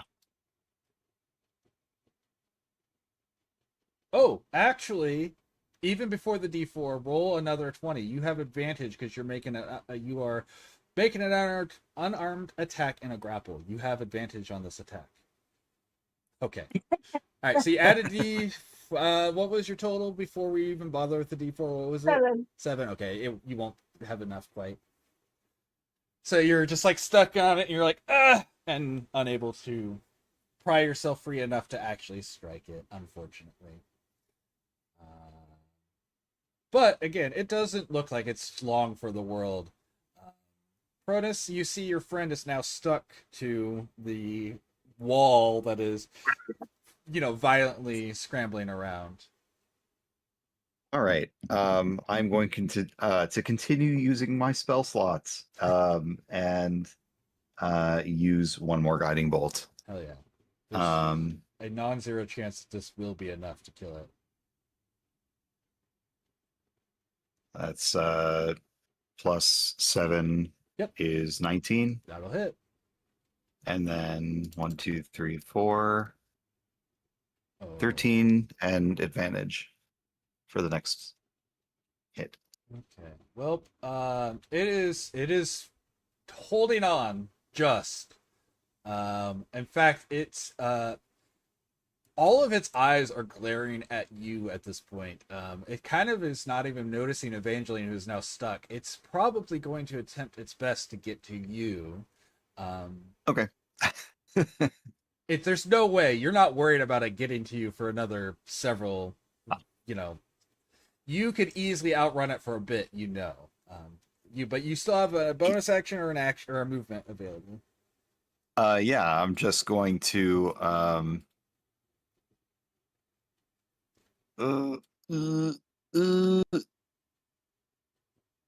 think that's really all. Oh, you know what? I will heal up Evangeline, who took some damage. I am going to cast. Oh no, I've already cast a spell this turn. If it's heal, oh, but it wasn't a cantrip. Never mind. I was gonna say you can heal him where, but you have to use a cantrip to use it. Yeah. That's all I can do for now.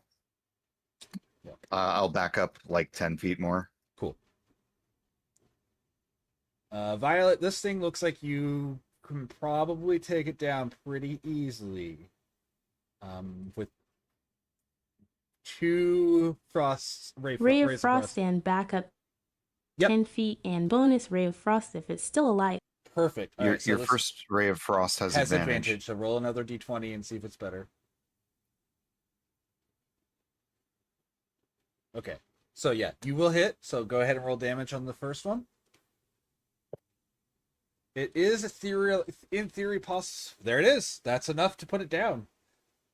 Yeah, so that puts it, so it kind of falls apart into a viscous pink and purple goo. All of the stone kind of melds away into the wall, and you can see pouring out of it, there are all sorts of objects that came from these different buildings that have disappeared. You can see your own packs in amongst this. You can see the carcasses of horses in amongst this. There are several dead bodies that pour out of this wall.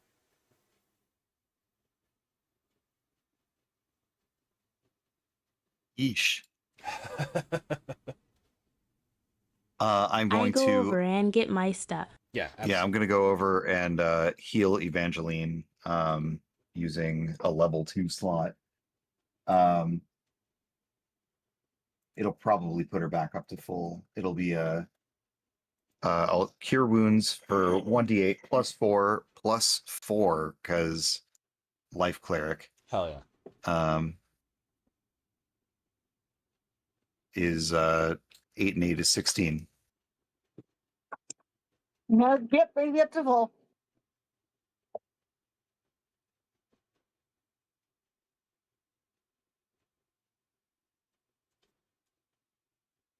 All right, man.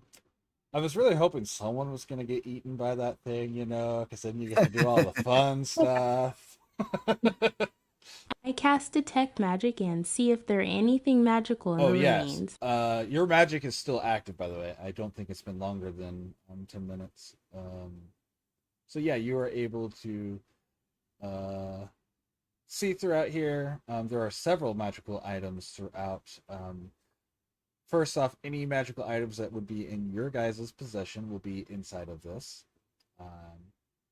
And then several small little trinkets that probably belong to other people. Well, most of them seem to have transfiguration auras on them if you decide to look for them. I gather the remaining ones that aren't ours and put it in a separate bag. Okay. I think we've solved the mystery. Don't you think so?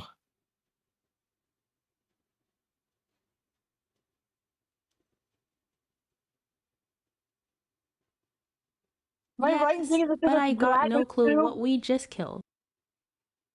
What'd you say, Evangeline? Just thinking a gelatinous cube that tried to eat me. No, I can tell you right now, no. Okay. A gooey wall, maybe. Well, The Nor was right, out by of the way. character, it's a different creature. Yeah, I said Nor was very correct with what he said. So if you understood the hint he gave, which is why I was like, hey. Yeah, I didn't understand it.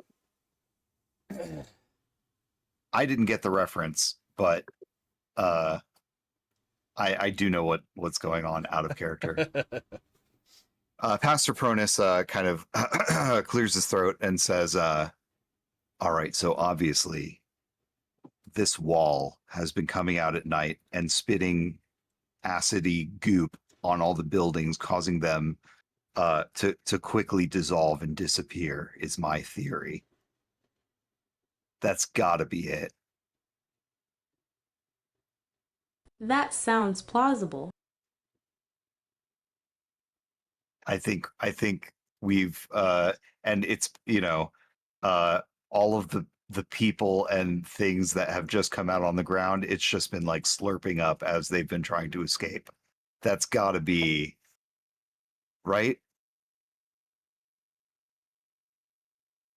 I got nothing better. It couldn't possibly be that this thing has been masquerading around as different buildings and making off with everything inside. That sounds insane. That sounds made up.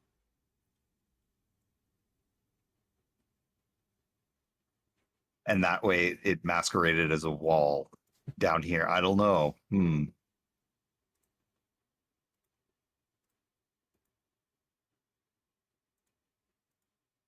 But crazy still. Well, we got belongings of others I need to return. Violet will then look around for anything else that valuable or anything else that might have caused it. So yeah, there's a bunch of different adventurers packs in here. So you can see like blades and stuff, things that people would have left behind because you're not going to war, you're going to a parade. So there's a lot of stuff like that that's in these packs and stuff that have been regurgitated. You'll also see like flagons and stuff that you would be using for ales and things like that. You do not see any remains of anything like the chairs or tables or anything that would have been inside, or the beds. Just things that are physical objects that you would be able to hold are physically in here. So there's no... just like the things that people carried into these buildings. Yes.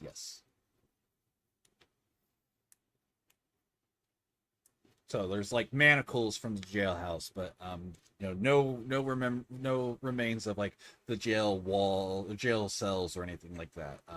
Maybe some keys that would have gone to the manacles, things like that are in here. Hay would be in here, kind of mostly melted hay from the stable, but not the stable walls or like the feeding trough. Those are not there. Things that are completely organic are in different rates of digestion, that sort of thing. Like the acid of the inside of this has been breaking those things down. So like canvas bags Guessing are the broken books down be some. digested and gone. Yes, for sure. The books are gone by now. It's been long enough that those are completely gone. The objects you're seeing would be from the stable, the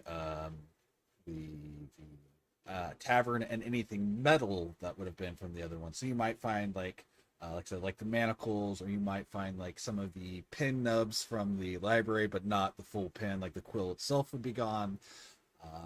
You can find like the glass inkwells and things like that. Can I make a perception check to look around all of the objects and probably viscera to see if anything like notable or magical has been left behind? Well, Violet did take all the magical items and put them into a bag Oh, okay. because Got it, she got had it. used her detect magic to find them, and she put those into a separate bag. But Fair, you can fair. still look for other valuables. Just know that that's Sure. where the magical items would be.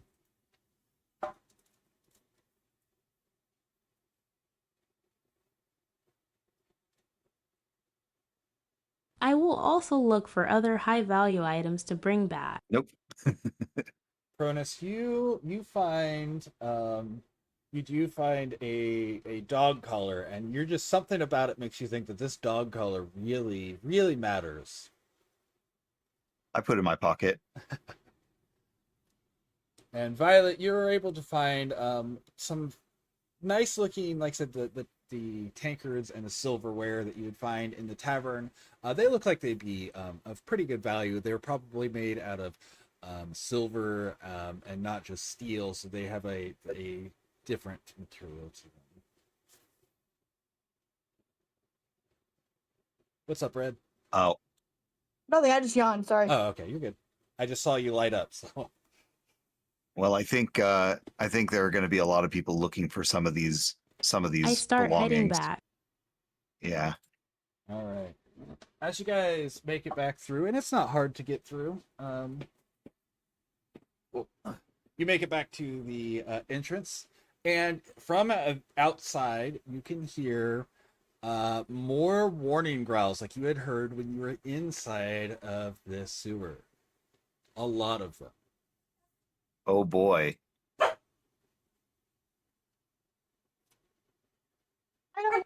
Another sticky Lord. wall. And as you step out of the grating into the Grab a large stick of Angeline. grab a large stick indeed. As you step, Oh yeah. go on. We should probably get Evangeline like a weapon so that if we face another one of these things, she can hit it with something else and not her direct hands. So you step out into the city proper, and all the buildings are moving. All of them.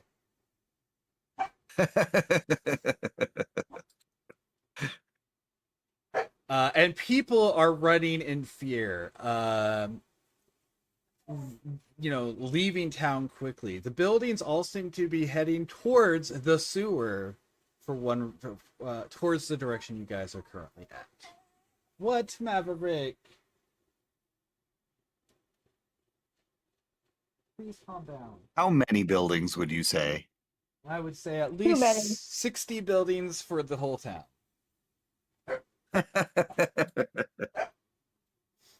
I think You're I right. think this is where we make our egress. Absolutely. There's nothing wrong with running away from a situation. Maverick, please. We're almost done, I promise.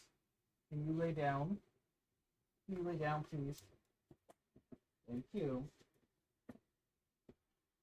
Oh my gosh. The moment Yeah, I as look away. much as I want to help the town, there no chance. Guess I keeping the bag of stuff. Good thing you guys found the recipe for making those ice cones. I was going to Yeah. return it. Maverick, come here. Come here, little boy. Come here, barky dog. Oh, now you're gonna make faces because I'm trying to get you to come over here, huh? Come on.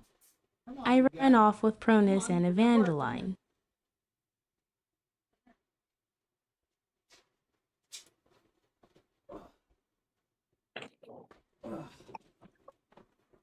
Oh yeah, there's no way Pronus is Maverick sticking is the around DM this. now. Maverick, tell them what they're doing now. They're running away from big old buildings. What do they got to do? Tell them. Me neither, if it was like 5 or so maybe. Alright. Oh, 5 would be too much. Nope. Two would Cause be we have the a guards maybe. helping. Oh, that's true. You would have the guards. The guards Oh, are attempting to fight, yes. And get people evacuated. They're not necessarily fighting to kill, but they are fighting to buy time as people are getting away. So yeah, you guys, and it's not hard. These things move at 20 feet around. You guys, are able to easily just walk faster than these, except for maybe Pronus, who has to hustle a little to stay in front of them. I But will even actually then, fight a bit to buy time for civilians. Sure, and I will say, I'm not going to make you guys fight it out, but like with Ray of Frost, you're able to slow them down. You're able to make more people able to get away. So you guys are able to assist in people's egress.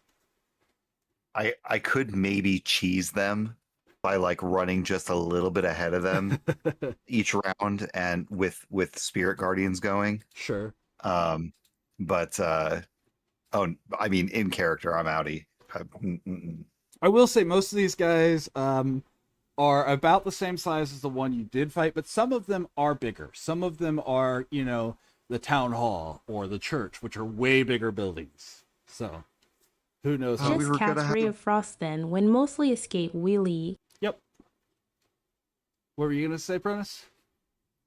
I was gonna say no. We were gonna have snow cones in that church. So do I get anything special of magical gear?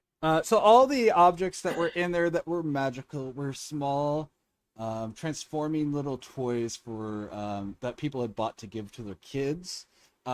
All of the valuable magical items the adventurers had kept on themselves, but there are little toys like a toy frog that whenever you say a magic word will come to life, that sort of thing, that had been bought from the town to be given as gifts. And there are a good 20 or so of these little figurines that people had bought.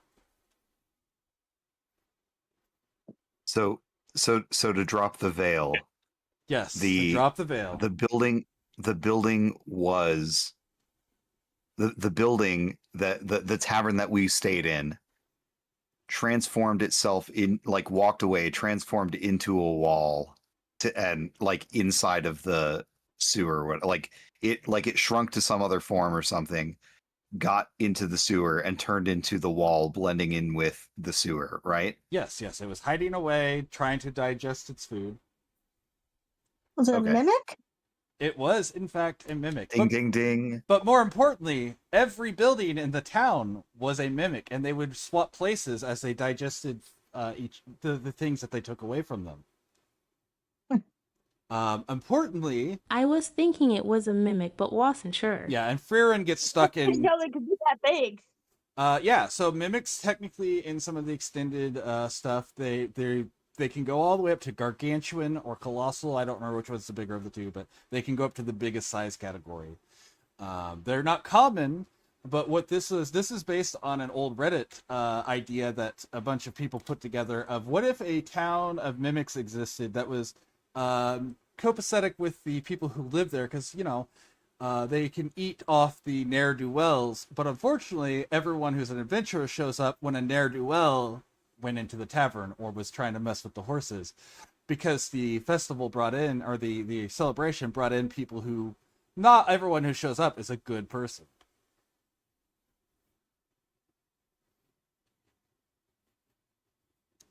There were ways you could have investigated to find out who was in these buildings, to find out that bit of it.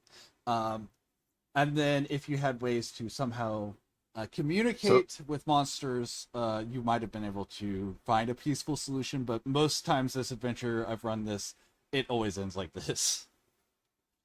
I Like- am like as just far gonna as- put I my items bag of magical toes. That's fun. What, Phil? So as far as we know, because we didn't investigate, there's a town of mimics, and it's eating like regular people, like tavern goers and Yep. like stable horses and stuff. Yep, as far as you know, that's what was occurring. Yes. That's horror. So yeah, if you had been able to, and there was no, I'm not going to give you clues for that part because that wasn't. I would love to do this one time where we talk it out. That'd be cool. Right? Yeah. But you know, it's one of those things that you're going to come to a resolution whether I give you that or not. And so the big thing is, do you guys do the extra little bits? And why would you? But some people, I've heard of people running this where they have those players who want to be Sherlock Holmes, and so they're always asking all these over the top questions before they even get to the point where they know they're mimics. They're like, well, maybe there's someone in each of these buildings and things like that. Which I was actually thinking Phil was going that way for a moment. Whenever that's what I was like, talk out your process. Yeah, here. I was trying to be like, well, okay, is it is it like that these specific kinds of buildings or businesses like benefit the municipality in a way that like some bigger power or power structures, like some maybe like a mine owner or whatever, like needs these out of the way to like start this as like a mining town or something, like some economic reason why these buildings need to be out of the way, and they have some supernatural means to do it. Part of my thought process was just like, what is a jail but like a whole bunch of cubbies where things go. What is a stable but a whole bunch of cubbies for like horses to go? What is a library but a whole bunch of cubbies for books to go? What is a bakery but a whole bunch of cubbies for like I don't know, like pastries or breads or whatever? Like I was thinking, like, does this have to do with like, is there a theme here that like there's a collector of buildings that collect things? Like I don't know. Right. What is a man but a cubby of a bunch of oh wait, no, that's not it. I cast a low-quality ray of frost in a cup and pour some juice I bought and offer pronus. I love An it. Evangeline one. Sorry, it's not exactly the same, but her it's near frozen juice, haha. I love it. I'll take it. I love it. After we stop running. After you start Yeah. running, yeah.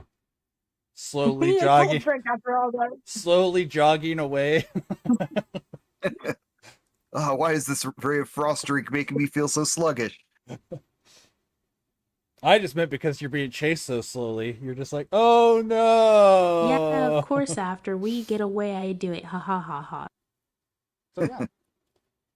I hope you guys enjoyed this one. This one actually went a little bit quicker than the others have. We're about 30 minutes earlier than we normally are, and I am okay with that. I don't mind having a short one every now and then. Yeah. Well, thank you for the game. I'm gonna go grab dinner. Okay. Do you want to say any closing thoughts and reintroduce yourself before you run out of here and say your goodbyes to the chat? I wish we got a reward, but what can we do? Would I have been able to grab some of the valuable gears? We got experience, and we got you never know what those magical toys are going to be relevant for later. Oh, I also want to point out part of the reason this one was run right now was because I knew Tigress was going to play, and mimics are immune to true polymorph. True crying kid, for example. And you never know. Tigress had warned me that she was going to try to make havoc with that wand. I was like, haha, try it now. I wasn't going to use true polymorph sleep cause my stuff was in there. All right, fair enough. All right, but anyways, like I said, do you have anything to say before you get out of here, Phil? Do you have any closing statements? Yes. Tonight, I will be on Corgi Nub stream, twitch.tv/Corgi_Nub. He and I are going to be doing a Jurassic Pokemon art challenge tonight, where he will be on one half of the screen and I will be on the other half of the screen. We are going to randomly roll for a Jurassic creature, dinosaur or other prehistoric creature. And we are going to randomly roll for two Pokemon elements, two Pokemon types. and try to make up a Pokemon that combines those types with the Jurassic era creature.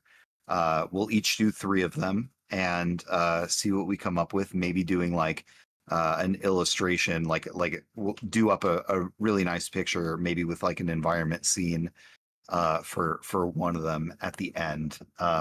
We did it last month at the end of the month for Triassic era creatures, and it was a lot of fun. If anyone is staying up and wants to hang out and watch, go to twitch.tv/corgi_nub. He's in chat right now.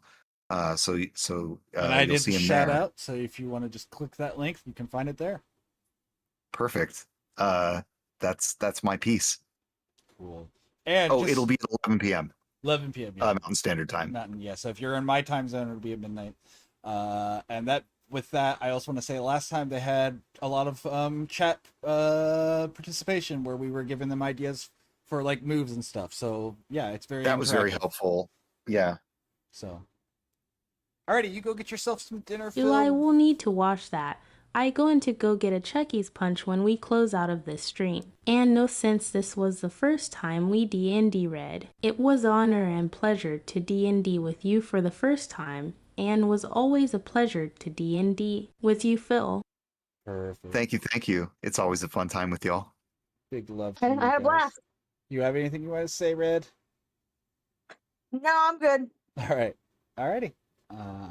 Looks like Tigress is typing one more thing. And no, also Tim for hosting these sleeves. Absolutely, it's my pleasure. I enjoy doing this. D&D is one of those things I've been doing since 2001 as a DM and 90 something as a player. So I've been doing this for. That being said, thank you guys, everyone. Like they said, go check out Corgi Nub's channel tonight if you're up for that collab between Phil and Corgi. Thank you for my amazing friends who have played with me today. Make sure you go check them out, especially Red and Phil, because they do actively stream. And then they do good stuff, so it's a lot of fun.